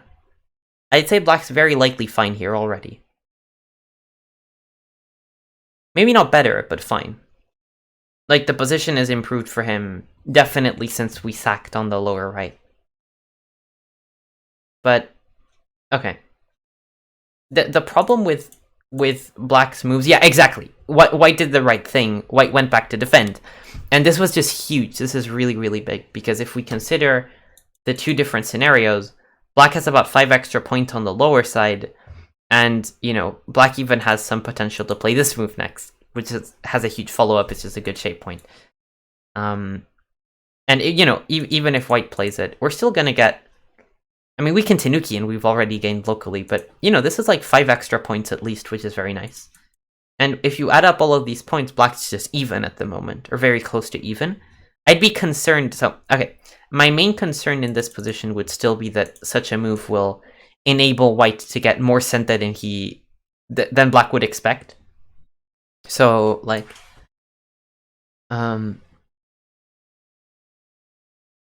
So such a situation, white's gonna get some extra income on in the center that maybe black isn't expecting fully, or it's hard to visualize this until your opponent plays the moves and makes extra points in the middle.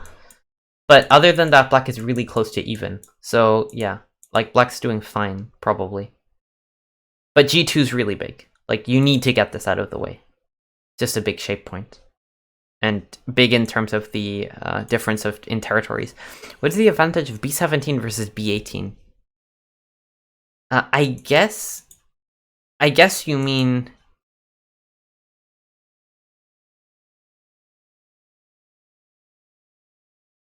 I guess you mean here. Right? Asalon? Oh, in the actual game. Okay. Oh, okay, yeah. So, doesn't actually matter. Doesn't actually matter, Asalon. So if you play here, white's still gonna Hane and Sente. It doesn't matter. So if black connects, then white is eventually gonna Hane soon. And the reason is that if white doesn't, then black's gonna play this go down and then this endgame, which is good for black. And yeah, well, the reason that black actually plays B17 is that white C18 is going to be Sente before black C18. And then after black answers, then it reverts to the position in the game. Right? The only reason that black plays this move first is that after white exchanges, black has more ice space. So basically, let's say that you're playing some middle game, white's move here can not be ignored. If this exchange is already existing, then... Wait. Yeah, if this exchange is already existing, black can live in the corner, so the group is more flexible. So that's the only reason that we Tiger Moth. The difference is very small. So... In my head, white could possibly become weaker. Weaker? Wow, where? Huh. Weaker where? I mean, I guess you mean on the lower side, but yeah. Or, I don't know where, actually. White's very solid everywhere. That's actually white's main advantage now. White's shapes are thicker, and black is really... Like, black has... In such a variation where we start with this move, and then we live on the top side, so such a variation. Then it's like black is okay. So, let's count.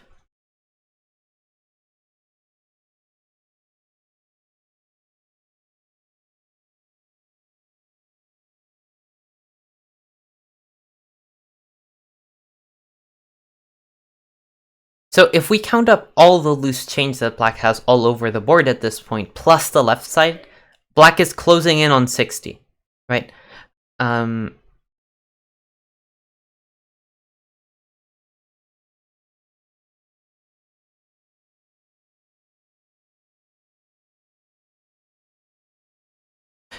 white has about 40 plus the top side, right? So the top side is hard to evaluate, basically. But I think white could make 20. But it's unlikely. Actually, black's better. I think black's better at this point. So if you get the Sente on the lower side out of the way, black's better. Slightly better. Like white, white still has some interesting ideas of maybe playing this move. And then if black tries to keep playing the end game, then we pull these stones out and make some interesting trouble.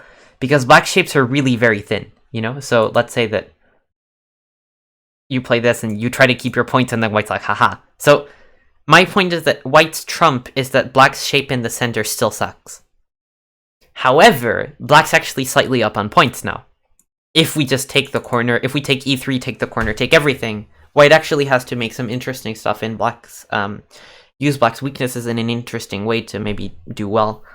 So I'm actually thinking, yeah, this is... Black was successful somewhere, but it's hard to say where. I think maybe the lower side was just never too bad for black.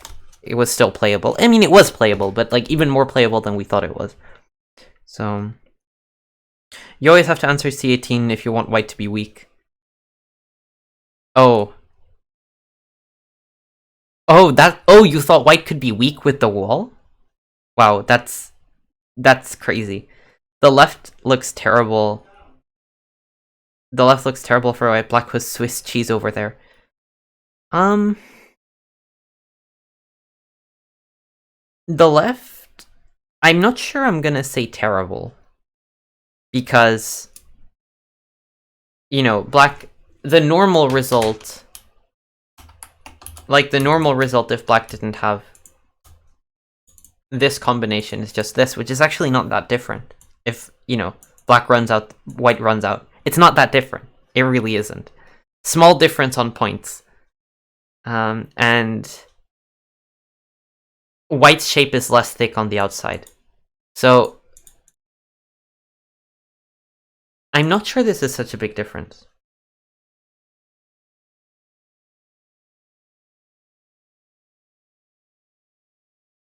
Is running better than just playing b9?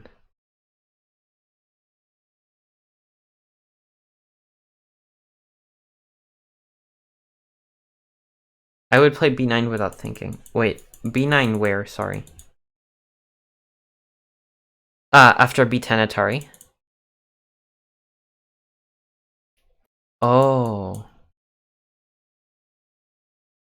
You could connect on the second line, but that looks very, very similar to the game, except that now black has conceded d10. And then after this happens, this happens, this happens. Then you're eventually going to get the same liberty problems, except here they're worse.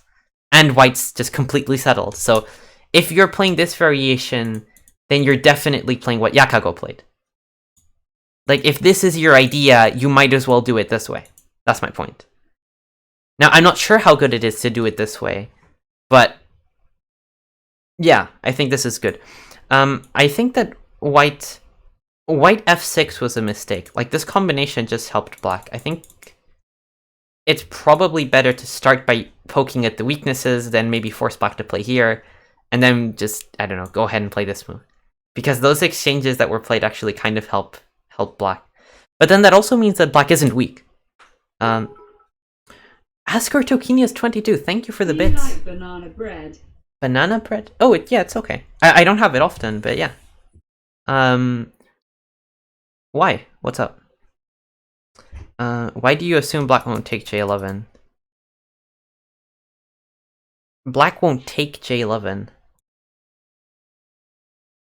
J11? Well, the reason I don't want to play J11 is that you're helping white, in my opinion. Like, what does black do next? What's next?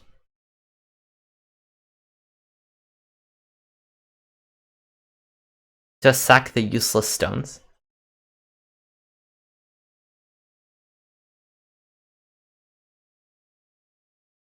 I just finished my last hard workout before my time trial next week. Time trial? Jesus.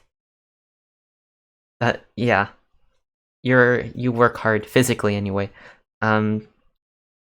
So people want to sack the useless stones. There's no sympathy for the stones. Okay, so someone wants to peep f8. By someone I mean browser, and then we want to play f12. F12. So, I mean, let me put it this way. In my opinion, you haven't necessarily fixed your problems. Like, this cutting point still exists. It's not like it doesn't exist anymore. You know? Like, all you've done is give 5 points, right? Like, of course, white's not going to play here and then let you kill white in the center. Actually, it's not clear if white's going to die here, but okay, that's not the point. The point is that what you're doing here is you're giving white half of 5 points and pretending that the shape compensation is good enough on the outside, even though you still have a cutting point. Like, it's not... The shape isn't good yet, you know?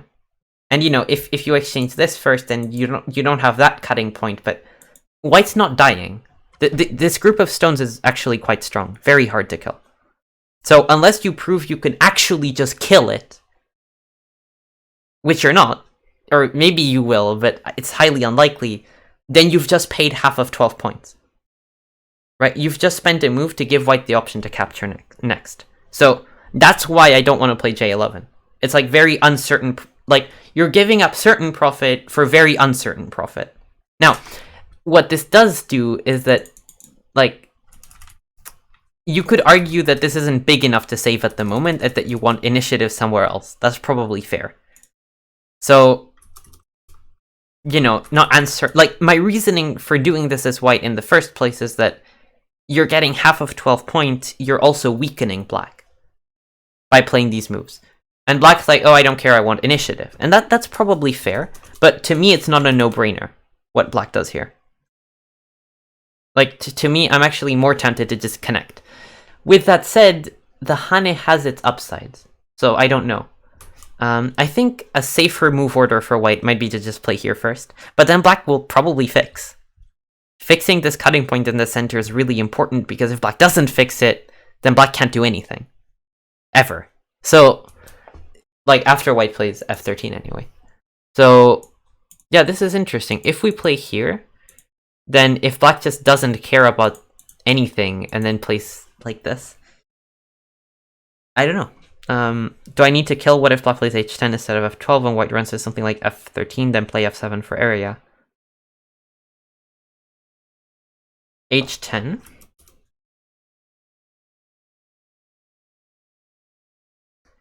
Oh. The thing is, f8 peep is much bigger than the 5 stones. Like, they're not as garbage. The reason is that, like, consider white capturing here. This doesn't actually change the strength of stones. Black capturing here does change the strength of stones. White's much weaker. So when white, when white connects, white has a huge shape follow-up here, as well as, you know, it's worth hidden points because of the semidori, potentially. So, the stones aren't garbage. White can, like, g6.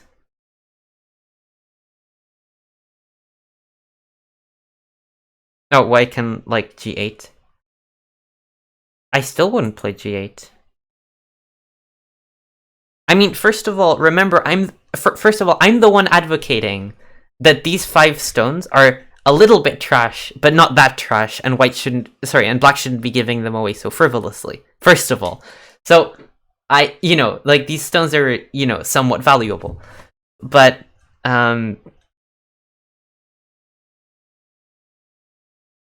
g8? I mean, g8... So far you're helping black. If you connect, it's just worse. If you play anything else, it's also worse. I don't know. I'm actually... I'm gonna use... So, g8. How about we play this one, actually? It's just a point kappa. What blitz game on Fox has ever been decided by points. This game says Yakago. Oh, yeah, okay.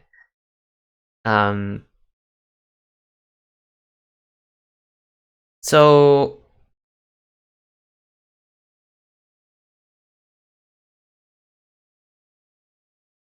f7's a better move here if we're following the logic of if we're following the logic of Asalon. But yeah, so something like this, but you're giving away a lot of money and you haven't gotten anything yet. I don't know. Well, with Jade I would be going after the K8 stones. Aha. Yeah, I mean, you would, but...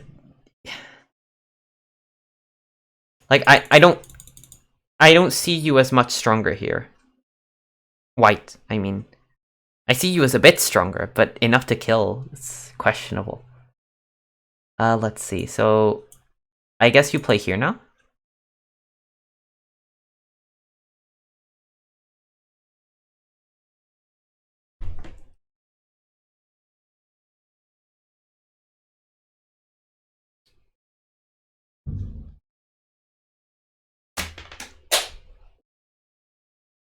But then it's ironic for chat want to give out the fight as black and then do a similar peep right away.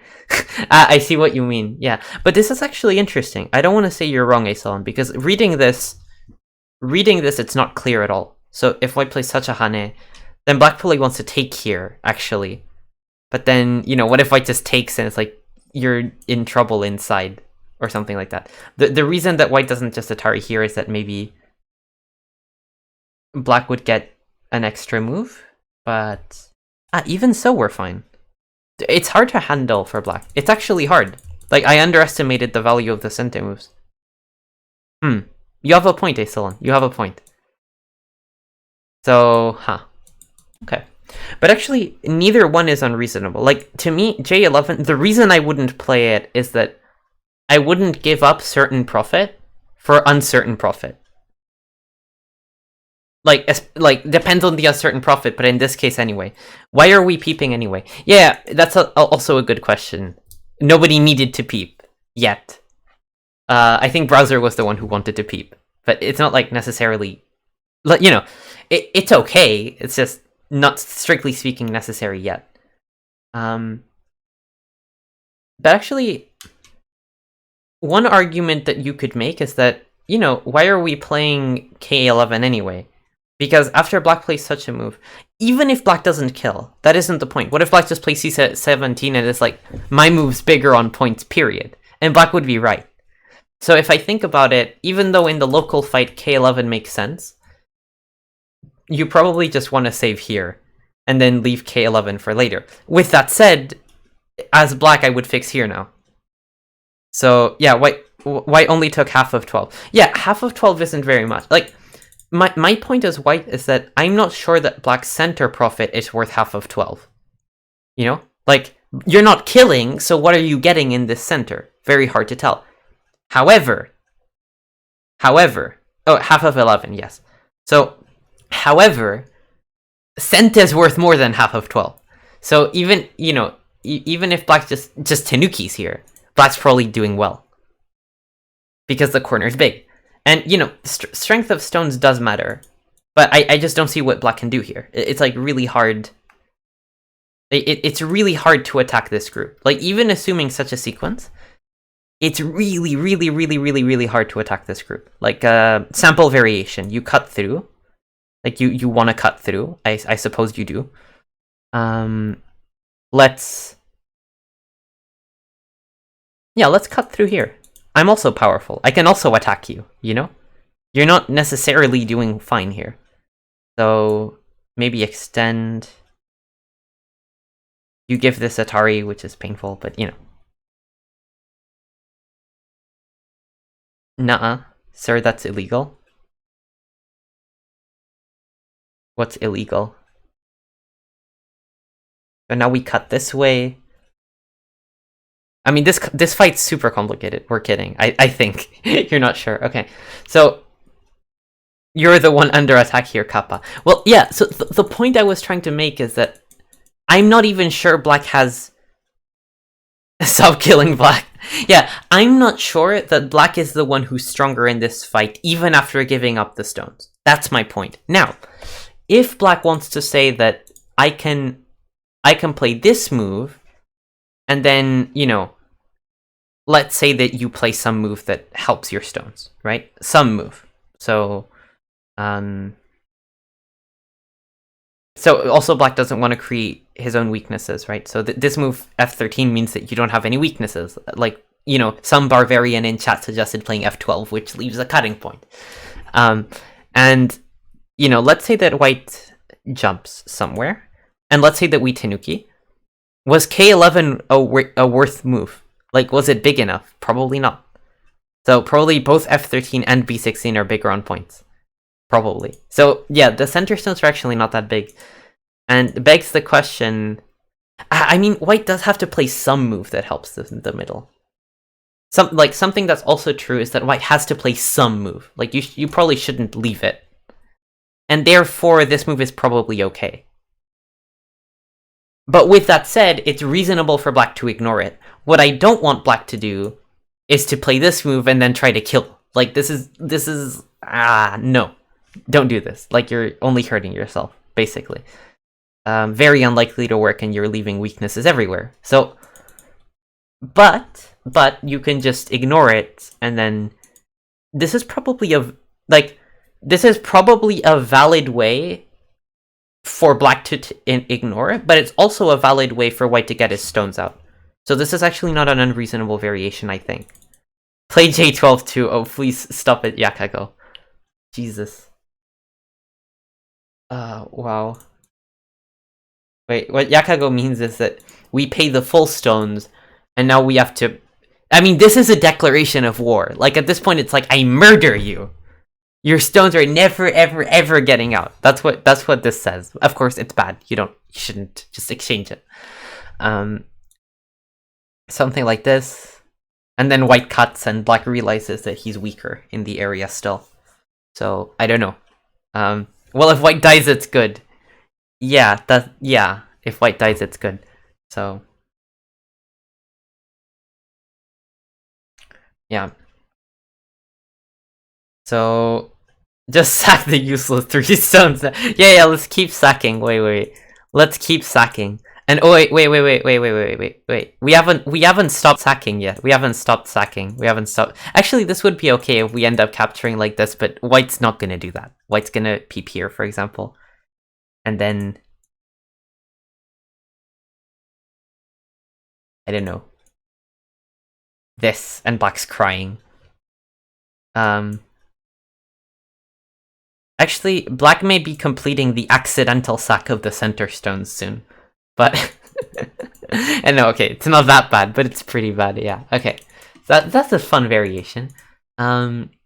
So... Why are you playing so much better for white than for black? I mean, in this situation, because Free Cheese suggested that we sack the useless 3 stones. That's the only reason. That was not a particularly serious variation. But anyway, like I said, I think that this would be reasonable for, like, on both sides. So... Gotta keep players' strengths in mind while reviewing. That's very good. Yeah, nice. Very nice. Yeah, this is what's likely to happen to Yakago. Okay, but the game, like I said, the game looks rather successful for black, and the only problem is that white got back to G2, which was huge on points. So, oh, wow.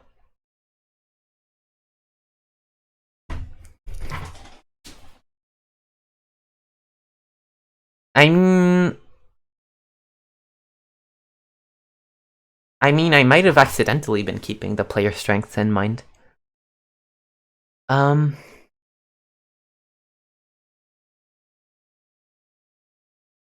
maybe not. This might be okay. You have to place stones somewhere. Yeah. This is actually interesting. I mean...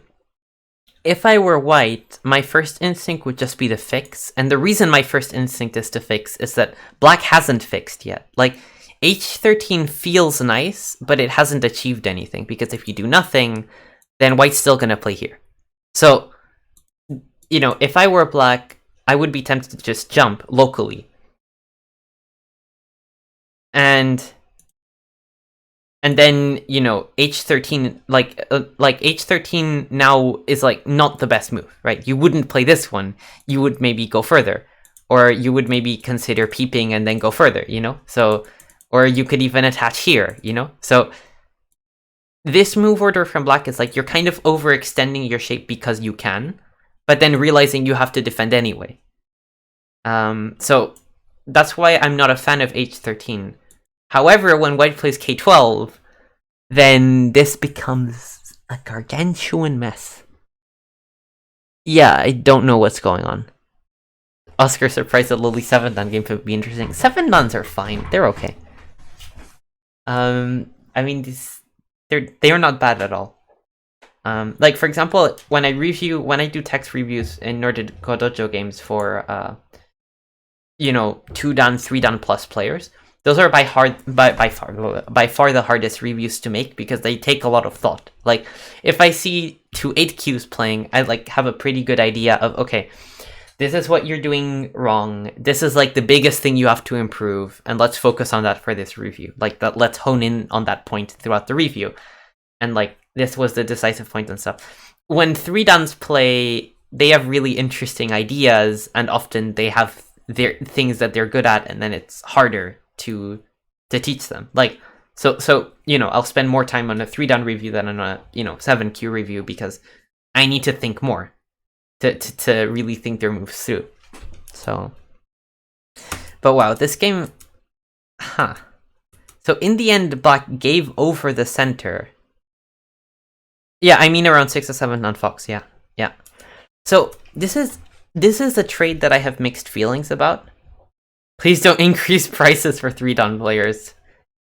Well, it would incentivize you to become 4-dan,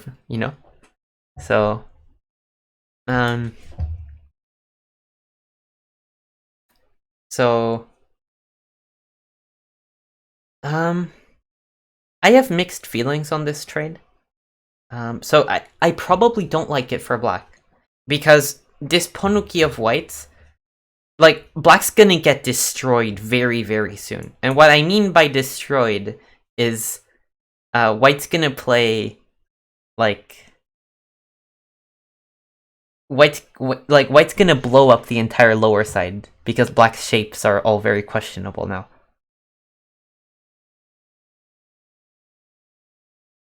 I was looking at L7, but looks tough. Like, I'm not sure if black's gonna blow up here, but I'm very uncomfortable taking limited profit. Like, okay, let's imagine if we had played here. Like, if we played J12, then white plays some move, right? White plays some move.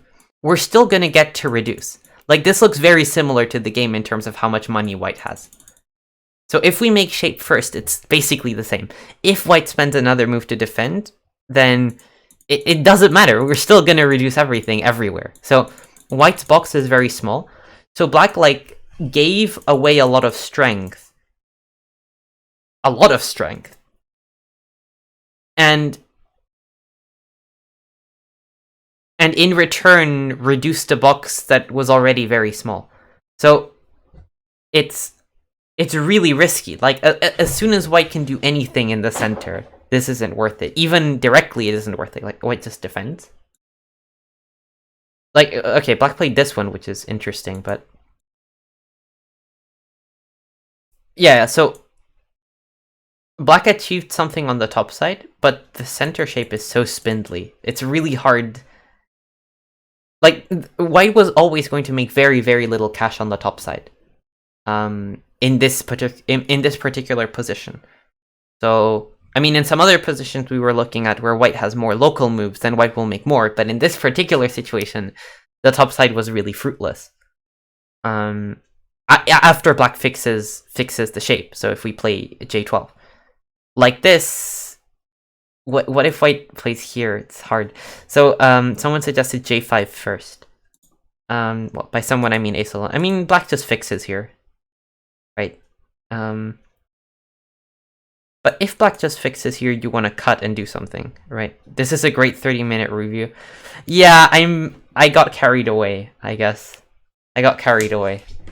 In theory, 30 minutes, yeah. How long have I spent on this game? I don't know anymore. Wait. I spent about an hour and a half on it. Okay. Yeah. Great value, yeah. Um, Actually, J5's an idea. It's just so fishy. Even if white starts with this move, and then black cuts, and then...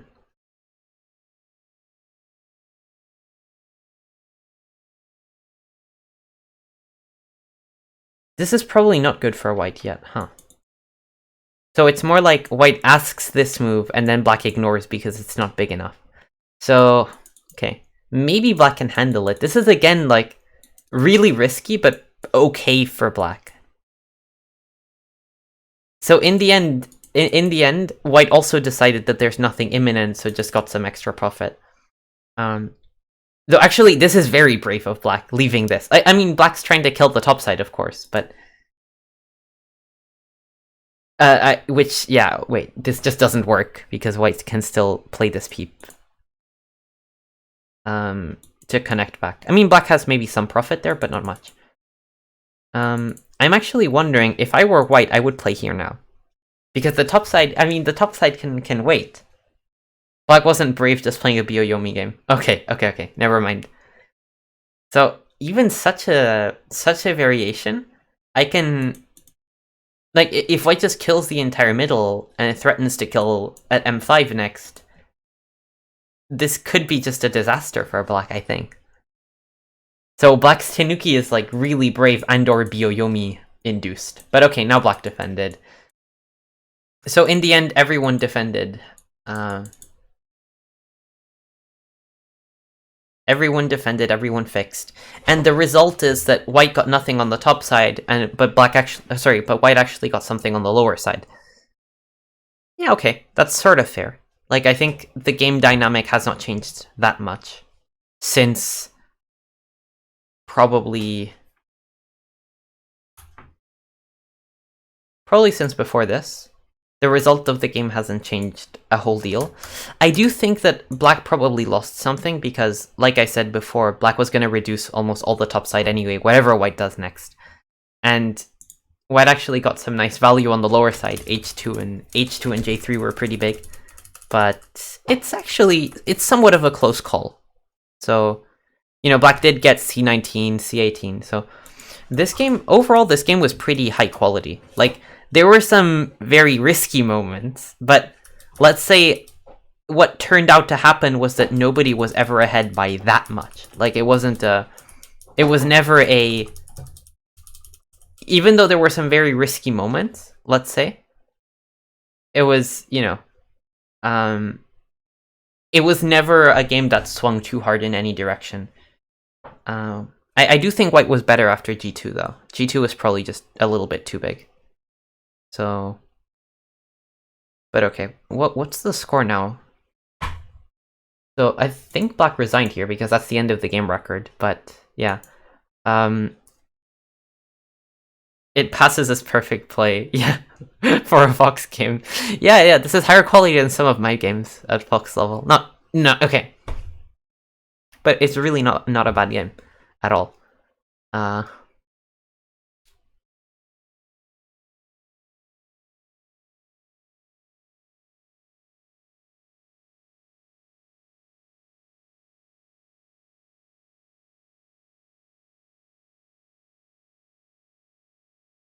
So, about 67 for black.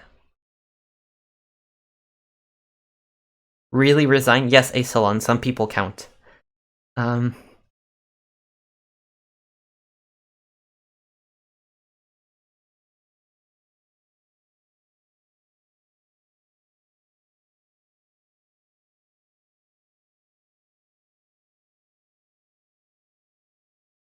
So, white wins, but this is close.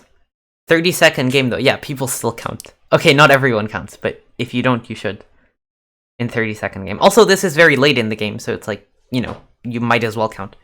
Probably lost on time. Oh, hello there, Ichan. Does white need 05? 05? 05 would be good to have. The scorist. Fuck. Jeez. Yakago. Don't. But the game's actually quite close in the end. Yeah, people use the estimator. Don't use the estimator ever. Like, come on. You don't, like, it's not good for you. Using an estimator is not as bad as using an AI for your Go, I think. But it's only... that's only because of how much the estimator sucks. Like, the point is that imagine that you're playing a game using AI. You're, like, preventing yourself from thinking about the game. You know? Like, or if you, like, imagine you played a game against the AI where you can see its options while you're playing, then you're not really thinking. You know? So, like, theoretically, if you were using AI, then... Like, so I mentioned this because, for example, it was working for me the other day. Okay. Like, for example, I'll give an example. In my school in China, my Go school, I had, people do this. So we had a few days towards the end of the school year where we had nothing to do because the classes had officially ended, but the kids were still going to school every day, some of them. And the few kids that were left were actually playing on Fox. But they weren't just playing on Fox. They were playing on Fox with their Lila open, and they were cheating with Lila. And the way that I think they were rationalizing it to themselves, and by the way, the teachers were letting them do this. Just cheat on Fox. The teachers were just... the teachers, not the cheaters, were letting the cheaters cheat in the school. And, you'd have, like, a group of, like, 3 kids taking, like, basically choosing moves from a computer while beating some, hapless 8-dan on Fox. And that was, like, Go School in China. So, I think Oscar was in China. Yes, I was. Yeah, so... It's like... Some people think it's useful, and it probably is, but it's really, like, it encourages you to not think somehow. That's how I look at it. So I would never, like, to me it's, yeah, but, and the estimator is not quite the same because the estimator sucks, but my point is that, in my opinion, you shouldn't use the estimator for the same reason you shouldn't cheat. Like, okay, cheating is much worse because you're also kind of, to a certain extent, ruining the integrity of the game if you're not telling your opponent. But from the perspective of how good it is for your improvement, it's very, very similar. So it's like, it prevents you from thinking about something you should be thinking. And if you ever play a tournament game and you're used to knowing the score because of the Fox Estimator, then you're going to realize that the Fox Estimator isn't going to be with you in a real board tournament. So... I knew someone who taught young pros and they just sit and replay pro games for hours. Yeah, that's considered a good way to improve, and I've been sort of doing that. Like, nowadays, a lot of my study is replaying pro games. Yeah, probably those teachers have the same concept in mind. Yeah, yeah, but I guess. I would say then, don't, like, you can play an AI or watch another AI do it, I guess. You don't have to take it online. But with that said, what I think is dangerous about replaying pro games, and what I think is dangerous about learning with a computer, is that learning passively is really hard. Like, you can, but it won't, like, help you that much. You can't just look at what someone is doing and then, like, hope that you learn it passively. Passive learning, in my opinion, has never been very helpful. And to me, anyway, personally. So when I replay pro games, it's really important for me to physically replay the game, and if I can afterwards to, like, do my very best to actually criticize the moves. Like, this move was bad, and this is why. Like, this is, right, I meant aspiring young pros like 6 to 11-year-olds. I think they're better at that type of learning at that age. There's an argument for that, yes.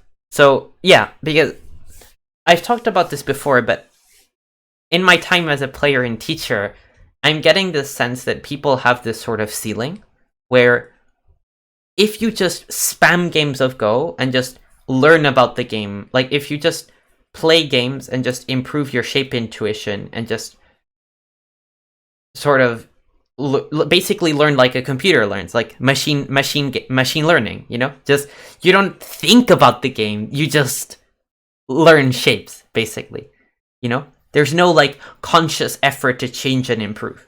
You're just having fun and playing and replaying pro games, or, you know, and grinding, basically. And at some point, there's a limit to how good you can get by grinding.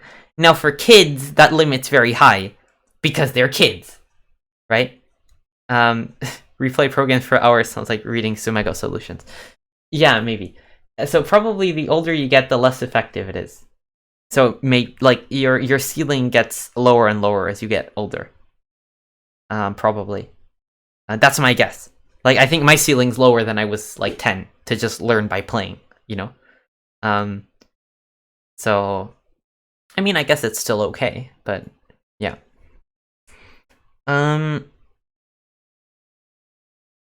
Okay. And one other thing about using the computer to learn during the game is that it can be a very, I think, hurtful habit, in the sense that, so when you replay pro games, it's not like you're getting used to having a professional tell you what to do while you're playing. Conversely, if you play using an AI, you're sort of getting used. It's like you're swimming, but you're swimming with the like supports, like, I don't know what you call them, like things that like things that sort of keep you afloat whether you swim well or not, you know? So you might learn to swim like that, but then you might find it hard to actually swim, no matter how good you get at swimming with the support, you know? For boomers like me, the goal learning future is dark, I see. Well, you can still learn. It's just, I think you have to work more, in a sense. Like, you have to think more creatively and be a little bit more flexible about how you learn. That's my guess, but I guess the moves, and check the moves that I got wrong from the pro with AI to see if I was right and the pro was wrong. Yeah, I think that sounds like a very constructive way to learn. Yeah, I make it very active. I agree with that. Like, learning by osmosis is harder and harder. The more, the further up you get. Also, I guess the more you've already learned by osmosis, the harder it is to learn more, because it gets harder. So like, it's harder to get better. Like, the curve gets more and more complicated to sort of scale. Well, you can review with AI review pro games both passively and actively. Either way, you try to learn. Yeah, by osmosis, or you think about why. And I try to think about why, because I think I've reached my osmosis point. Like, I think that at this point, if I learn by osmosis, I'm not going to learn that much. So, but yeah. Anyway, thank you for the review. I have to make sure I get something to eat. Yeah, go ahead, have fun, eat. That was a fun game to review. Quite high level for a Fox game. Like, of course, there were some mistakes, and there were some moments in the game that I would call very risky from both sides. But neither side really exploited. Like, actually, in a way, it wasn't such a normal Fox game, because nobody ever went super hard for, like, went for broke, if you know what I mean. Aside from when Black cut around here, which was a little bit going for broke. So then there were a lot of situations that could have escalated, but the players kind of made it look nice for the most part. And the margin was never that big. But yeah, interesting game, nevertheless. Thank you for dropping in, and I don't know, interesting game. Okay. So that entertainment's over. So I don't know what to do next. There's some options. Rare to see a Fox player not running it down. I mean, this is Fox 7 done, but even at Fox 7 done, people are running it down, like, routinely. So, very routinely. Like, it's scary how routine it is. And at Fox 8 done, I've played some games that, you know, would make, you know, like, if some of my students saw some of my Fox 8 done games, they'd, like, stop taking lessons from me. Yeah. So, okay. But what to do next? What to do next? I don't know. I might feel like some Sumego. Probably. Yeah, let's feel like some Sumego. Unless someone wants a game review or something like that. If not, let's just go back to...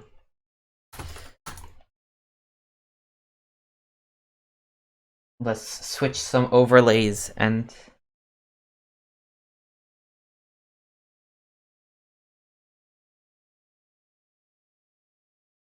The overlay is going to temporarily be absolutely terrible. Wait.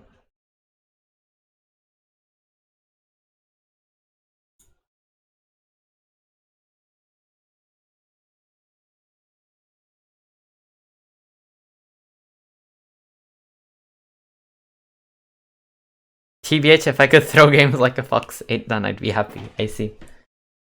Yeah. Maybe.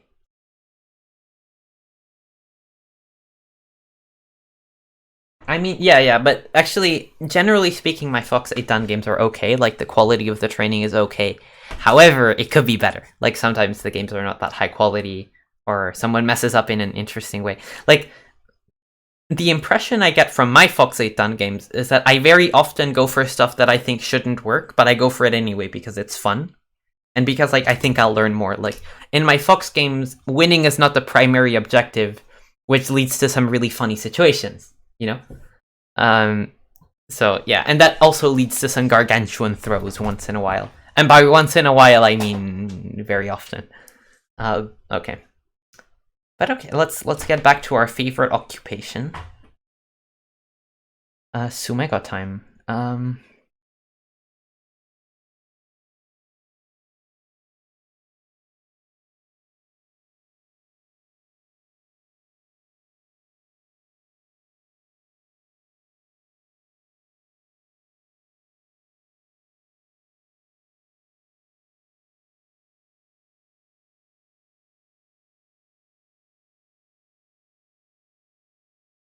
Wait, reading is hard. Huh. This is a confusing Sumego. I think it's very likely that we have to start with this move. And then make it this ko. Oh, not this ko. Oh. Oh, that's cool. That's cool. Wait. No, not this. That's a misclick. Okay. This, however, is not a misclick, but actually doesn't matter, huh? Yeah, so I was thinking... Wait, I'm dumb. I'm very dumb. Look at this. Wait, can I... Okay. So what I was thinking was... Dumb. Then, you know, this, and then haha, we kill. But White never has to get into this variation. White can just play the ko. Like, White just plays the ko. So, yeah. But okay, let's think about this one.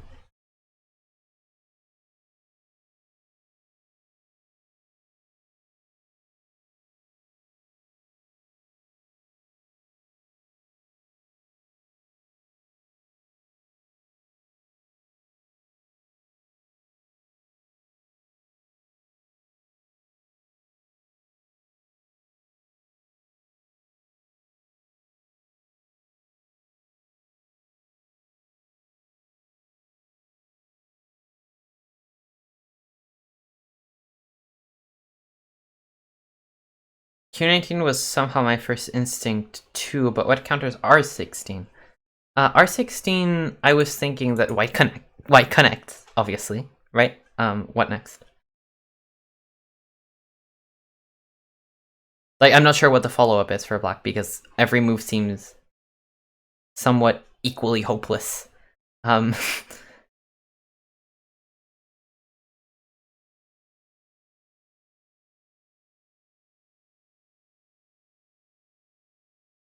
So if we connect, then White plays here, and Miai for the 2 eyes. And alright, yeah, White has enough liberties with the corner. Yeah, well, White's fine. This exchange, generally speaking, this exchange shouldn't help you. Not doing you any favors.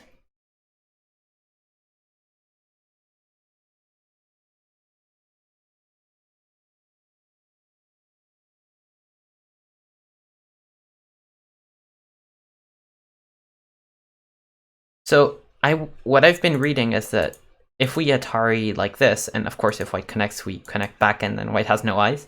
But of course white's not going to allow this, white's actually going to do this. T14 screams at me. Okay, we'll examine T14 in a second. T14 I also thought of, but it doesn't scream to me after I read it, let's say. Then it stopped screaming. So, yeah, now black's in trouble. Like, I mean, white just, yeah. Okay.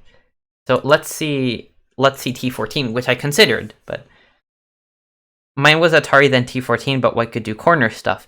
Oh, Atari then T14? We can look at that as well. I'm not sure which T14 you mean, though.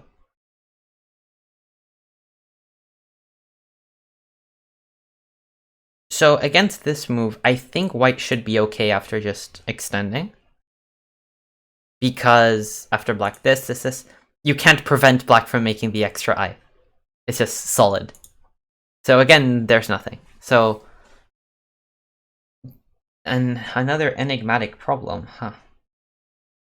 Like, to me, the variation that seemed to just work is this, and we force a ko. You know, that seemed intuitive to me, but apparently that's not good. Oh, I thought of a cool move. Oh, this move's cool. It doesn't work, but it's cool. T18. T18 actually doesn't work for multiple reasons. It works in like one very specific reason, like situation, but not in any of the other ones. So yeah, never mind. The only way it works is if white takes, which is dumb, but if white connects, then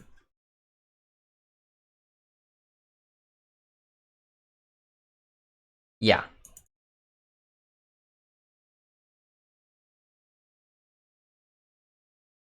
But yeah, let's think.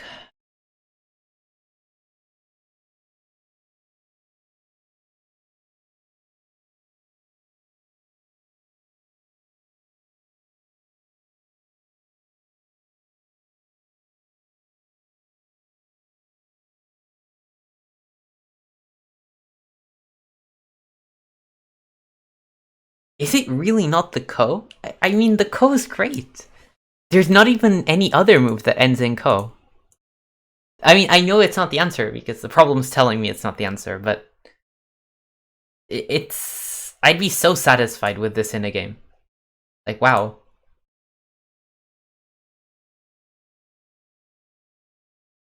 I don't know. R16, then Q19, then T18. R16, then Q19,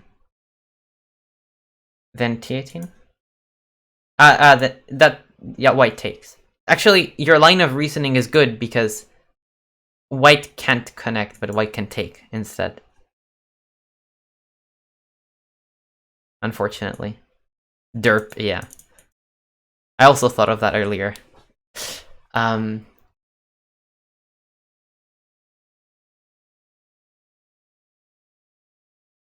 Wow, this problem is interesting. I think it's T17, then R16, then Q19.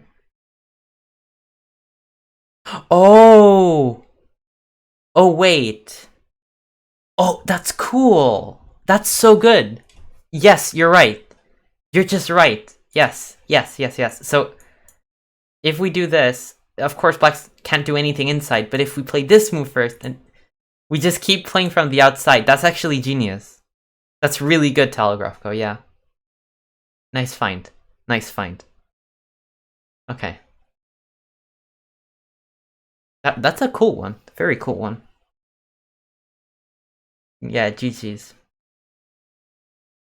Yeah, Telegraph goes not as bad as he plays. Um,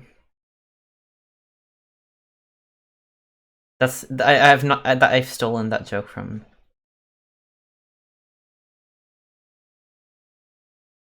Um,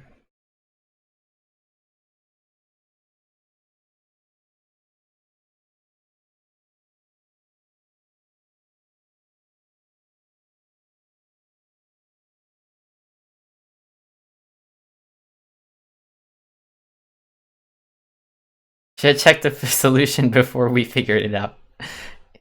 Can't stop being 5-head, huh? Now it's too late. We can't check the solution anymore because we solved it. This shows us how Zichan Mike thinks about the game. One of the great minds of Go.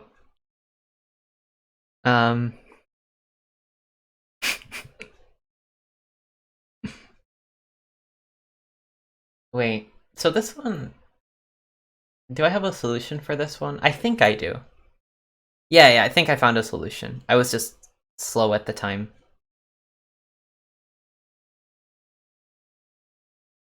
Wait, maybe I'm still slow. Never mind.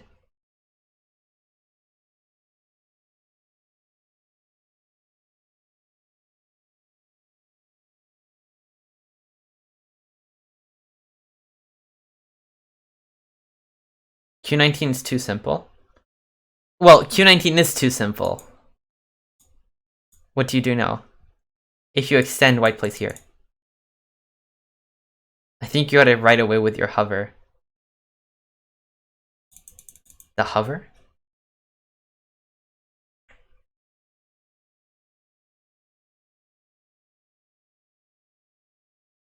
T18. T18 is a move that exists in some Sumego shapes, for sure. But I had a reason I didn't like it. And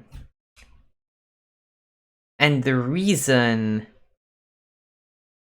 Wait, what was the reason? Wait, this move exists. Like, I know it exists in some Sumego shapes, but I had an objection to it. Like, what? This is why it's wrong. Except, I'm not remembering the reason anymore. It actually looks okay.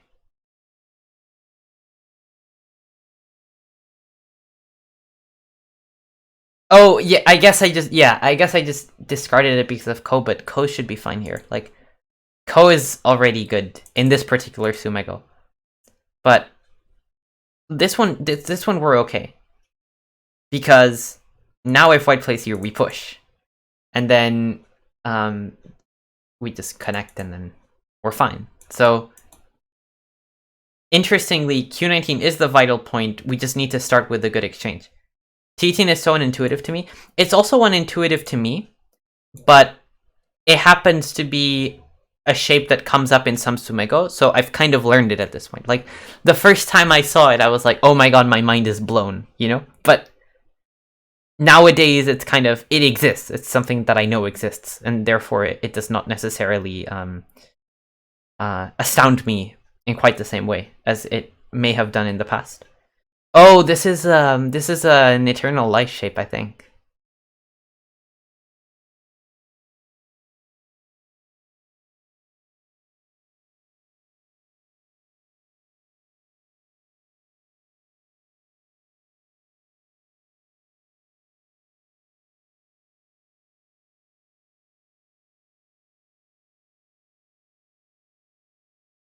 Oh wait, I meant to capture. I meant to capture, I promise. Yeah. It's not eternal life. We just win with double Ko. But this is a brain slip. Like, I meant to take. That's what I was reading. Whoops. Slow learner, yeah. So we can still try Q19. Maybe one day will be the solution. Oh, wait, Q19 is actually the solution in this one, huh? True.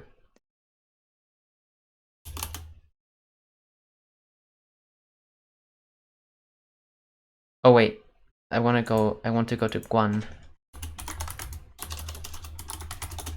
Okay.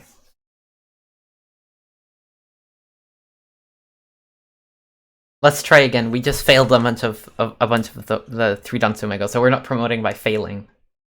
So. Oh, this is somehow I like seeing I just like seeing this type of Sumego. It's like immediately aesthetic.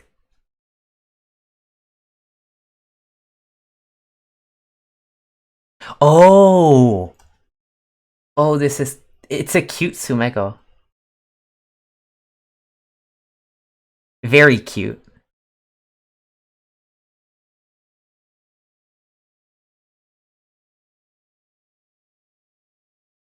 Very cute Sumego.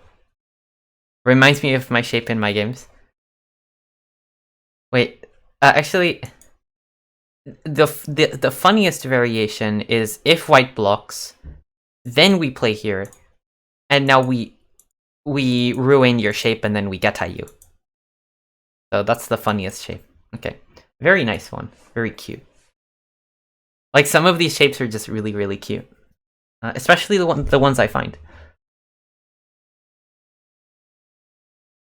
Like if a shape in Go is cute, but nobody can figure out like that it works, is it really cute? Probably if I can't figure something out, someone else can though. So you know.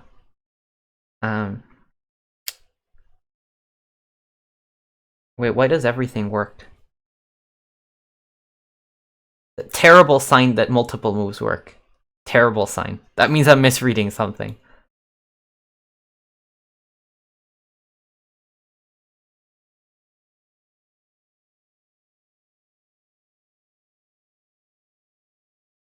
Wait.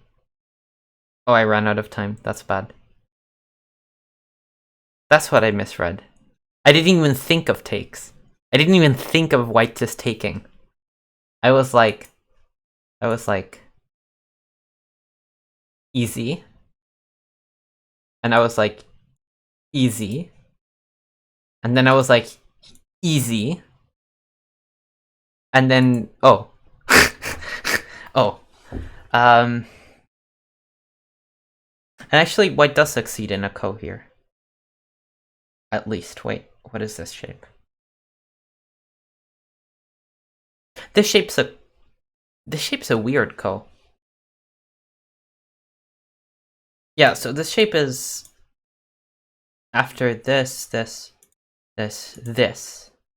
then white can't connect, obviously. We can fight this ko, or we can play here and fight this ko, which is a two-step ko in white's favor.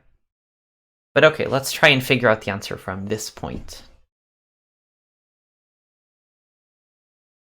Oh, that's nice. If the solution is the move I think it is, it's nice.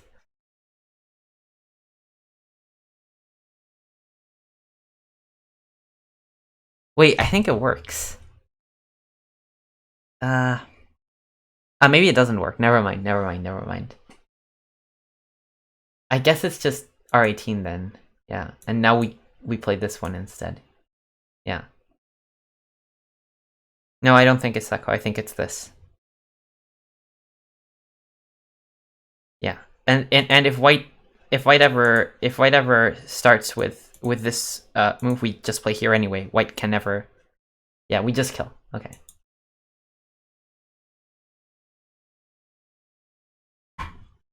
Oh, good luck finding the move order. Jeez.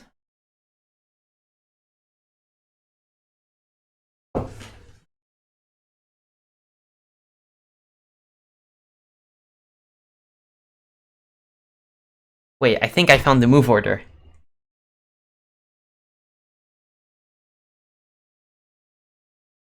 Oh, okay, this just works.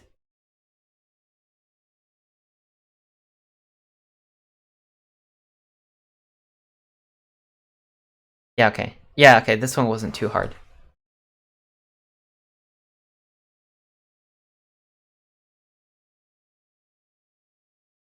Oh. This one looks like it might just be some sort of I versus no I type of situation.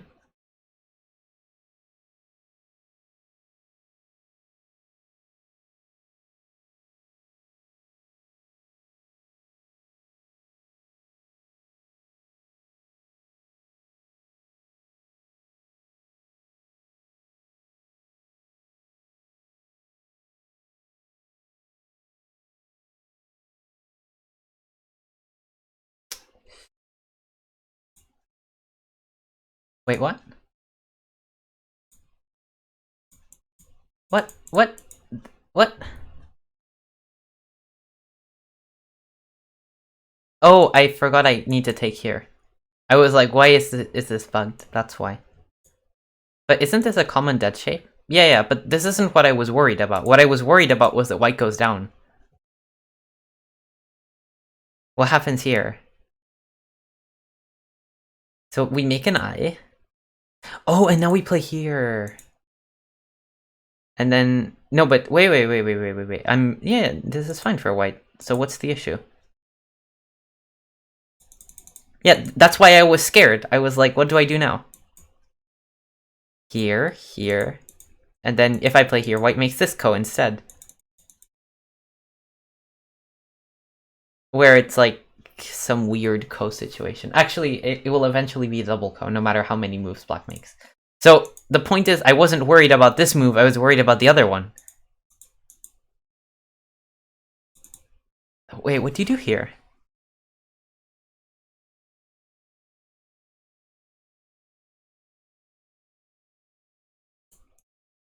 If you try this... Yeah, black can Q18 at 5. Oh, Q18 at 5, okay.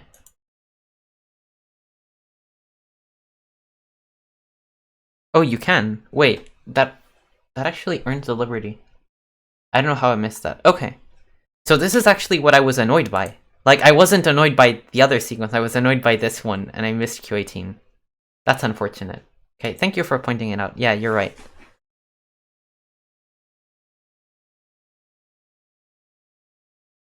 Oh, wow. This kind of center sumego is never too easy.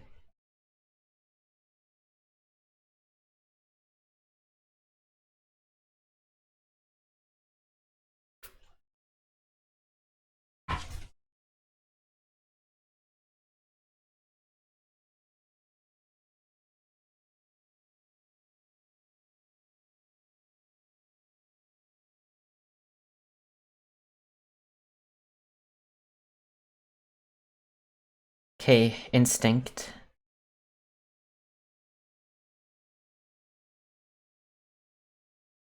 Okay, instinct failed.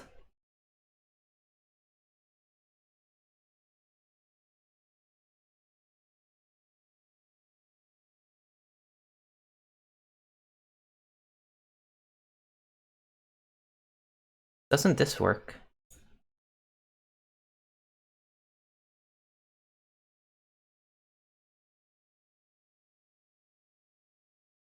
And then, oh, we just play here.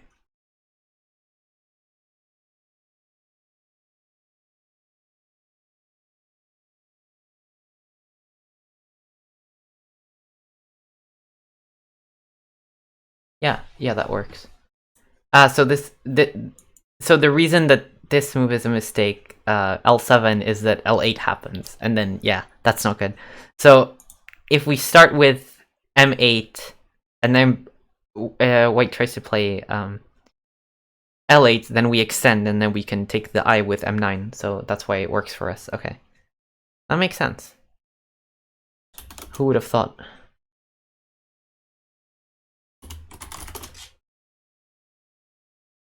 Let's try again. We keep failing. Well, I keep failing. You keep watching me fail. That's funner. Or more fun. Wait, isn't this a classic? This is a classic. I'm pretty sure this is some kind of classic that has been like seen before. Have you done many 2-down attempts?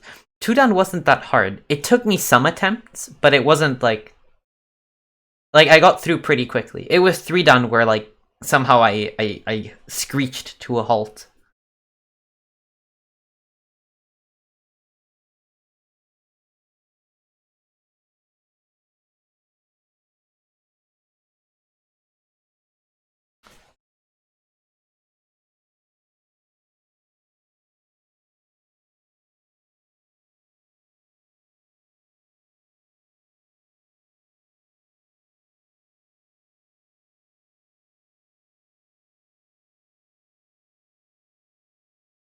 Q19 co after a bunch of forcing moves.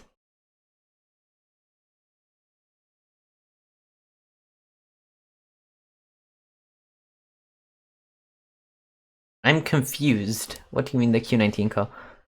Oh, wait. No, that doesn't work, I think. Might work, but I don't think it does.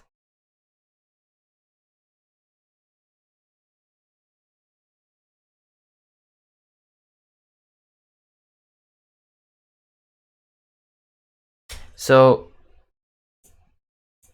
if we try something like this, and then, I don't know, play Q19, well, O19 and then try to Q19, white just makes an I. And then we have nothing. So somehow you need to make that Koaji without giving white an I, which is hard. So I still haven't figured out how to.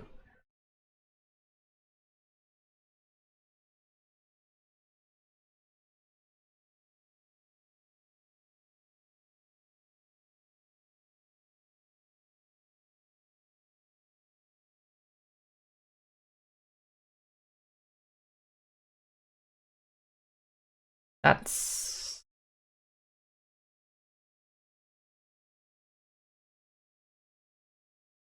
I think you Atari the 4.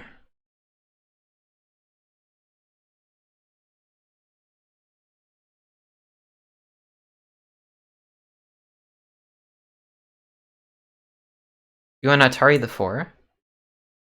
Then eventually get L19.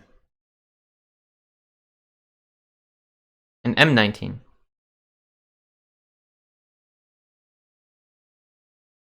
I don't see how. No, don't worry. It's not distracting of you. That's what you're here for. Like, I like that you're engaging and doing the Sumego. That's like half the point. So good job. But I wouldn't be reading chat if I didn't want you to contribute. So I mean, you can talk about other stuff as well, but it's great that you talk about the Sumego. However, the proposed solutions are not quite there. All the forcing moves after N18. And R18, Q19. You want to do all of this, huh? Oh, R18, Q19 then. But it's still, like, I think you wanted to do this, right?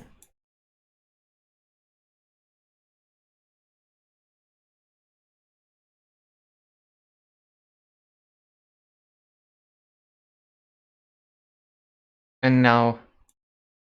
Yeah, but this doesn't matter. I think. And if we Q19 immediately, which looks good, white still just makes an I. Oh, L18? Wait, wow! This works? That's ridiculous, wow. I need to learn this type of shape, or like get more used to reading it. Wow. Wow, it's crazy that this works. Now we do this. And this, and next move we're gonna kill. That's amazing. I wouldn't see this in a game. No way. No way I would see this. And it's actually the kind of shape that could happen. Yeah, good job. Wow. Okay. Chat's kind of showing up today. Like, a few of you have just found solutions to problems that I was struggling with. Oh, thank you for following, Rousefrid. Just your average 2-down problem, yeah.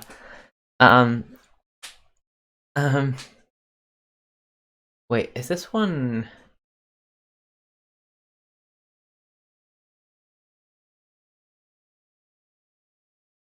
That problem was actually really good. Yeah, that problem was crazy. Like, some of these problems are just beautiful.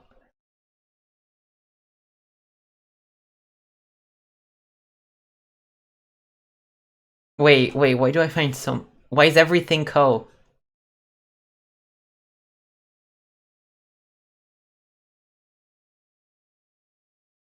Haven't done 2-down problems much this year, but you did get 100% on your homework. Good. Everything's Ko. That's annoying.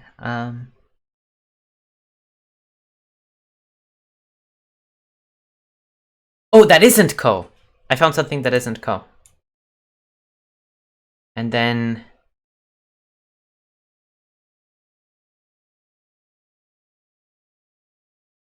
Okay, we just make the eye. Okay, this took me like 30 more seconds than it had to do well, but oh well. No, not a carpenter shape. No, I'm too. Uh. Uh. uh. Um.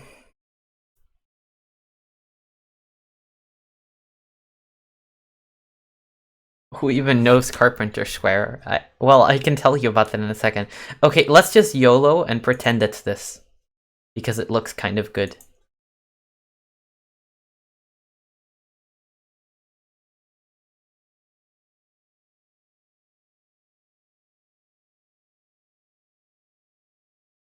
Oh wait, I should have. What am I doing? I should play here, but wait.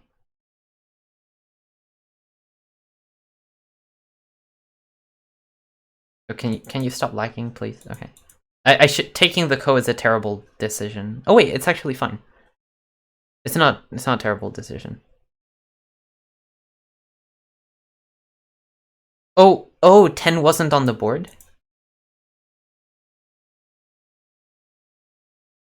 No, it just said it's wrong.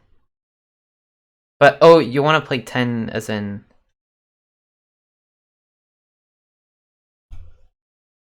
you want to play the move 10. Okay. But this co isn't the solution here. I thought this co was enough. This co looked really good.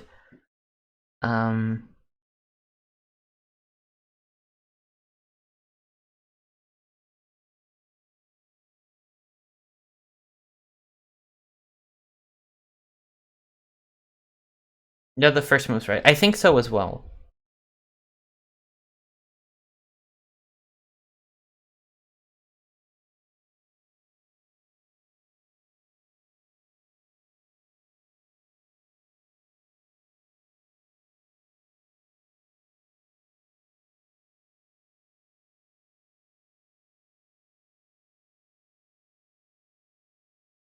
But I still don't see what to do here.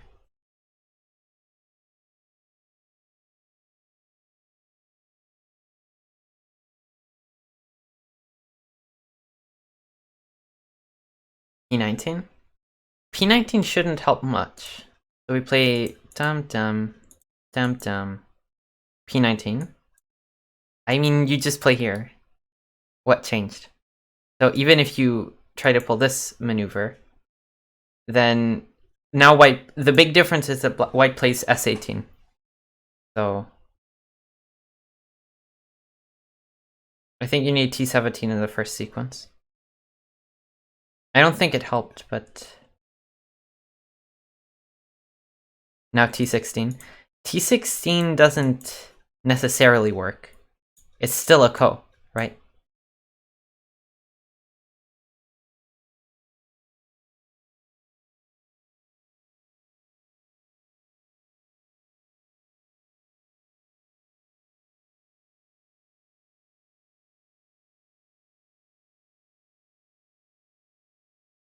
Yeah, first line stuff is often an annoying factor also in Carpenter square problems.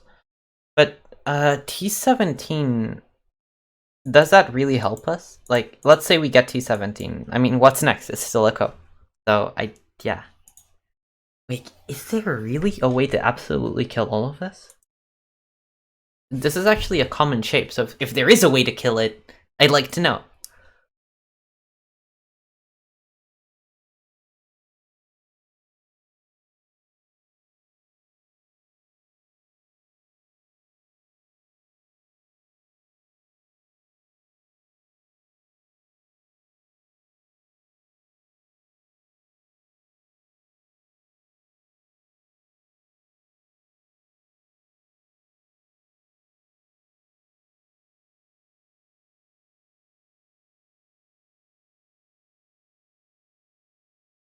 You think Costa?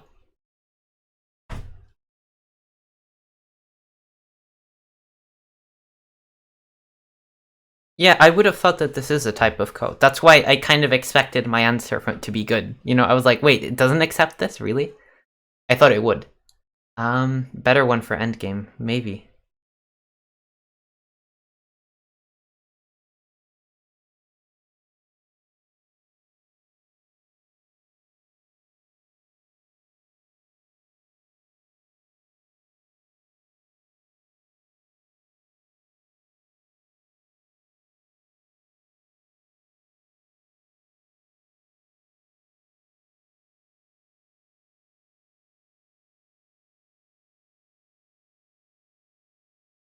Wow.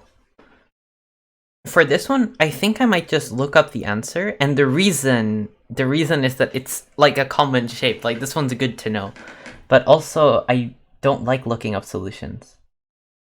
So I don't know. What's what's the answer? The white's answer to S17. S17. S17 we probably play here. So white, if we play this one, then we're definitely managing some ko. Because of this move. And if we try this, then we should be reverting to this situation. Oh wait, here we just connect back. Wait, so 2 doesn't work here. So you have to go down. This is 1 done plus. I think what they mean by this is that if you're 1 done, you probably know this by heart. That's what they mean when they say it's 1 done plus. Because obviously everyone knows the Carpenter square by heart. Yeah, kappa.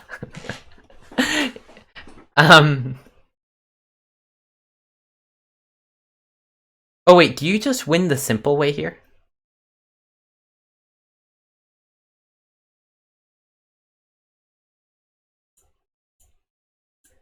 Do you just win this way? I mean, this does work. I'm just wondering if... Because at this point, you're just dametumariing white. But I'm just thinking... So, this is interesting, because when I was thinking about starting with this move in here, I read that this works for white, not for white, for black.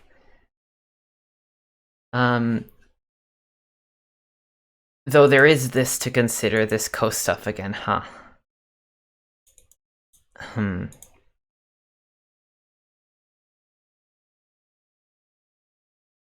There is that ko stuff to consider.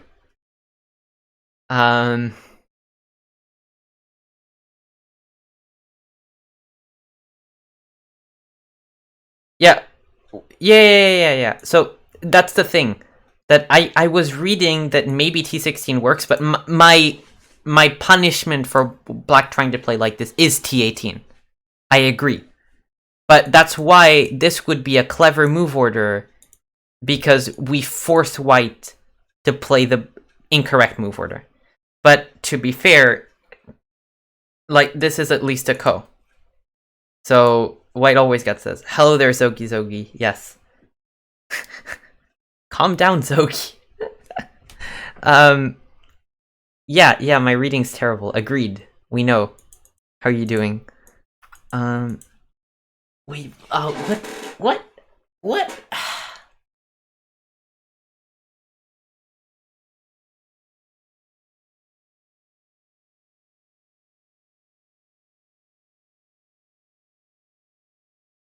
I'm like one of the, I'm one of the top 20 players in Europe, and I can't figure out this corner. Damn, Europe sucks.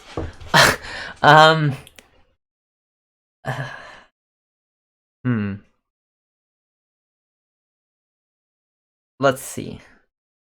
Like, I think Mateus Surma knows this corner. Mateus Surma knows all of the Carpenter corners. But,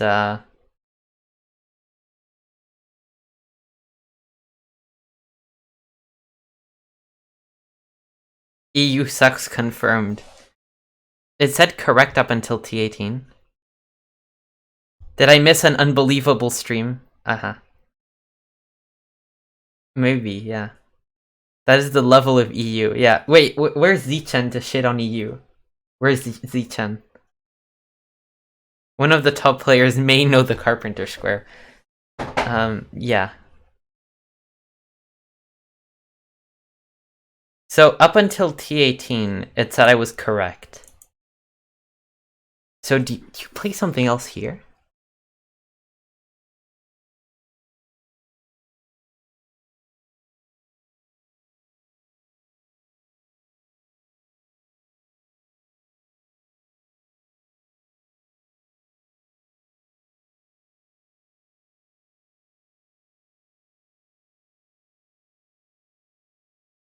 Carpenter square with a Hana S13 and N17 protecting thickness. Who doesn't know this? Yeah. Oh god. T16 now. So if we exchange T16, I don't think it helps us. But wait, so... No, okay, whoops. Hane... Wait, you want a Hane everywhere. I have one objection to Hane everywhere. And... that's that after this, you still have a problem. We've looked over this variation before. It says correct on the top right there with blue, or it did when you were in attempt mode, not explore. Yeah, it did, but yeah, it doesn't change. So, if black had a stone here, it would work. After 019, just play T15.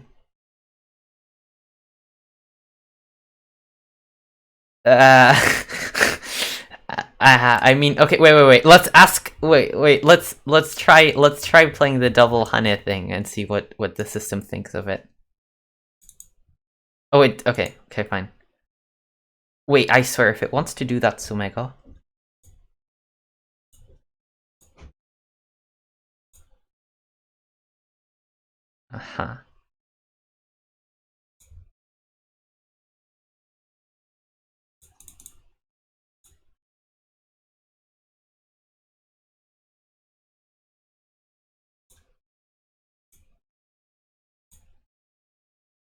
So this is good so far. I wanted to see what it thought of the double Hane combo.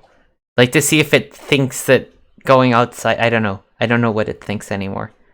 But... what about... P...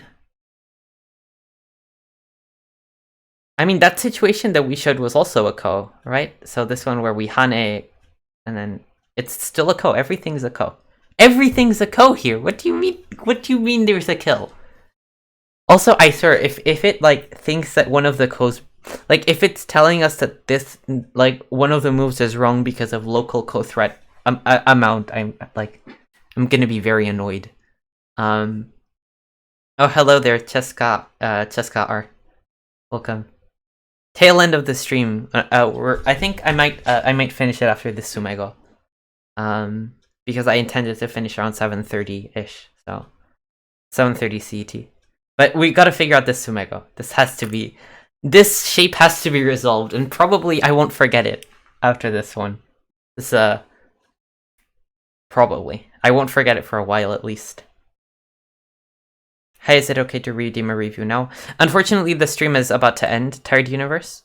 Yeah,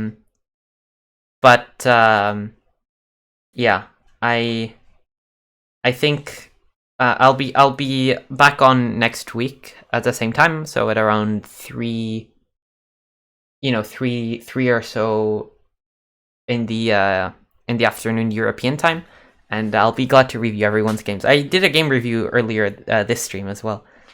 Oh no, I just arrived. Yeah, it happens. Unfortunately. Well, good. Better late than never. Wait, so... oh, thanks for the follow. Nice of you. So, we get here, and then, I mean, what's going on? Like, there's... it's okay, see you next time. Yeah, looking forward to it. Intro, thank you for following. More followers.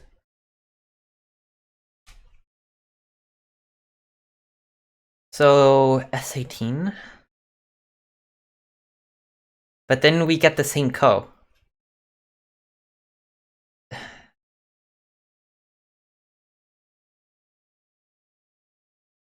I mean, okay, what I would do in a real game... it's not a one-done problem. It's as much of a one-done as you are a one-done, Zogi. So, what I would do in a real game is I would Tanuki now. This would be my solution. So, I would be like, okay, this is a ko.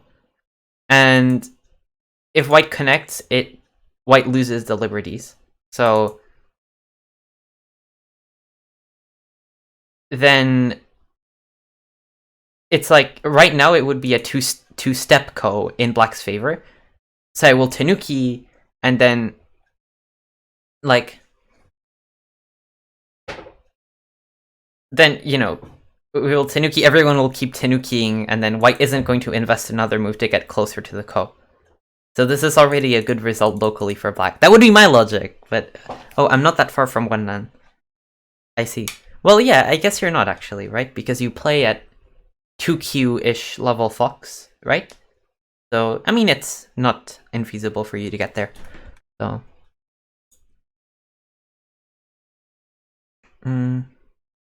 Okay,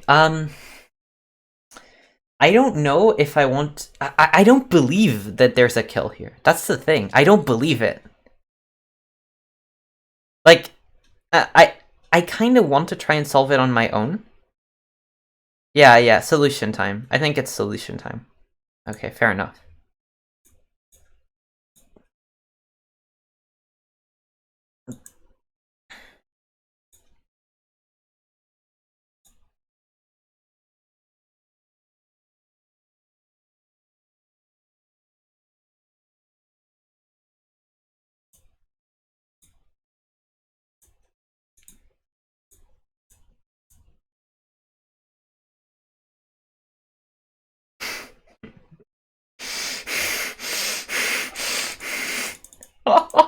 I absolutely missed this move. But white gets out. I don't know. Pretty much my variation. Oh, was it? I'm sorry I missed that.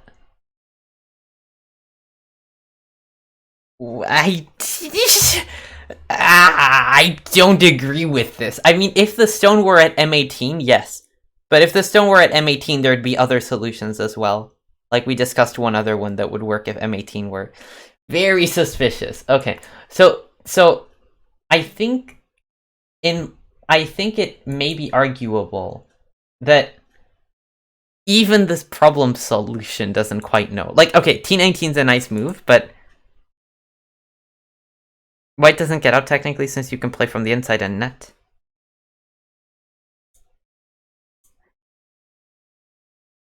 You can net, huh? Like, you can just connect here. Right, you can play the classic combination of now cutting here. Yeah, you do kill. Yes, you do kill. I agree. Wow. But there's actually multiple different solutions if at the moment we Hane, and then like if we just Hane both times, and then wait, which was the variation? I think the move order was something like this. So it's also not this one. Oh, we Haned twice. And then somehow black could kill by just playing here. But it wasn't this one.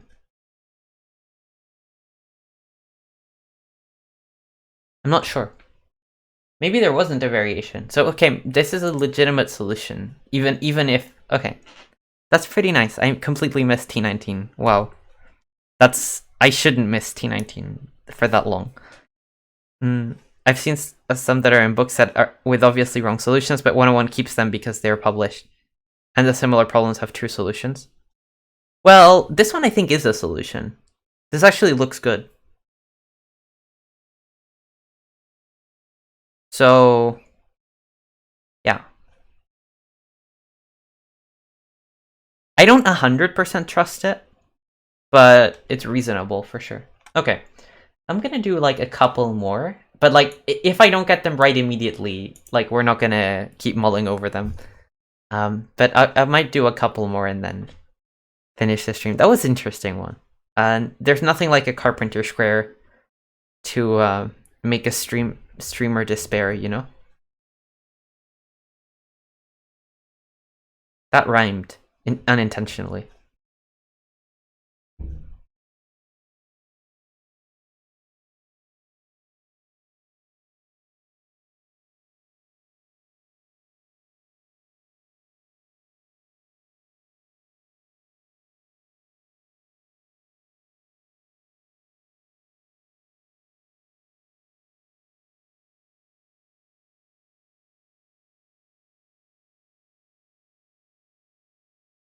Doesn't the simple move work?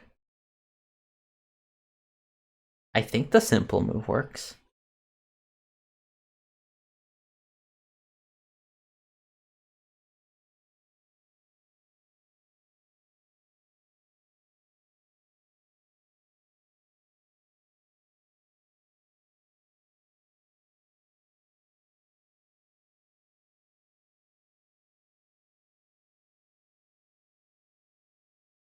Oh. Yeah, this works. And then we can't... So we have to play here. After which... Yeah, this is actually a very funny problem. Yeah, I solved. It just took me a little bit. R19 doesn't matter... Doesn't after white P19, black T19, white O17. R19... T19... Black T19... We don't need to play T19, right? So, yeah. Yeah, it's... Oh well, you know, we all get stuff wrong. Wait, it's okay. My big dish? No, wait, blah, blah, blah, blah. I'm... Tai Cai. I actually don't know what these two mean in... What is this? Can someone explain? If someone speaks Chinese here. Black to play. This is too close to the Carpenter score variation we just looked at for comfort. Brings back memories.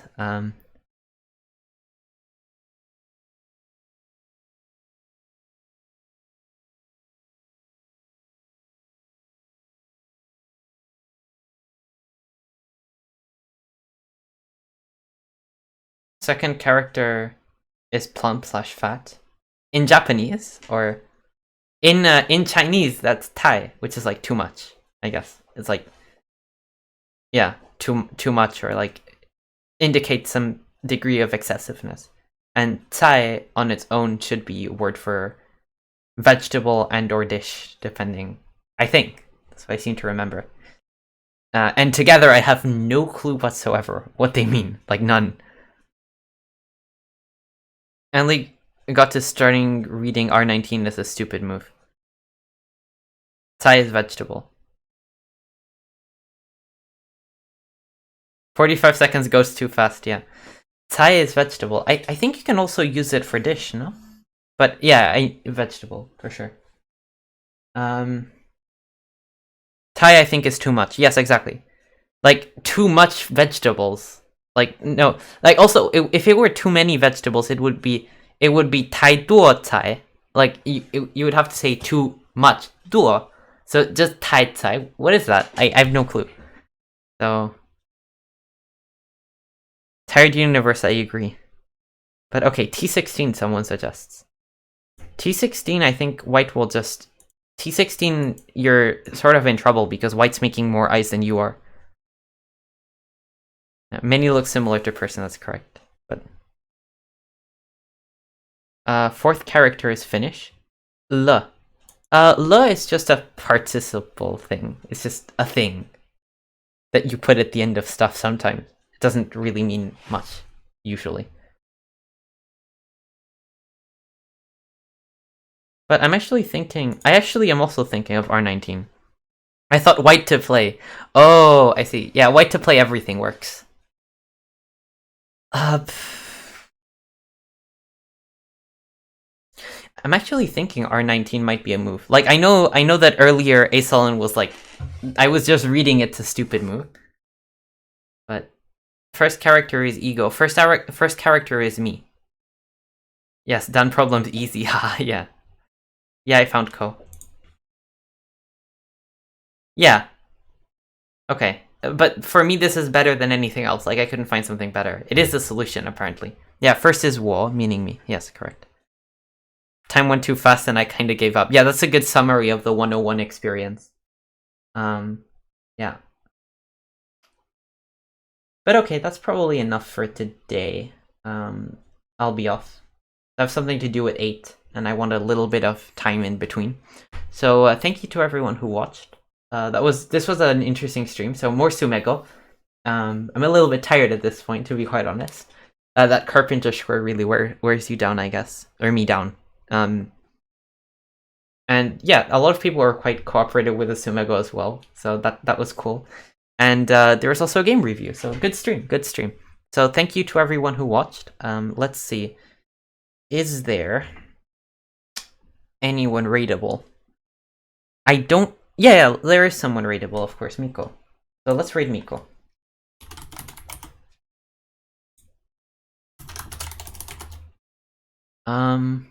Yeah. Thank you to everyone who watched. If any of you want game reviews or to play against me, or to just watch and stuff, I'll be back next week at the same time. So I'll be live at 3 p.m. ish European time on next Friday. Unfortunately, I will mention before I leave that I will be taking a break from streaming starting in early April until around June, but then I hope to do more streaming in the summer. So yeah, I look forward to that. I don't think I've done problems in 2021 until now. Get burned out, I see. I can now consider I've done my yearly Sumego session. Correct. Okay, thank you everyone who watched. See you.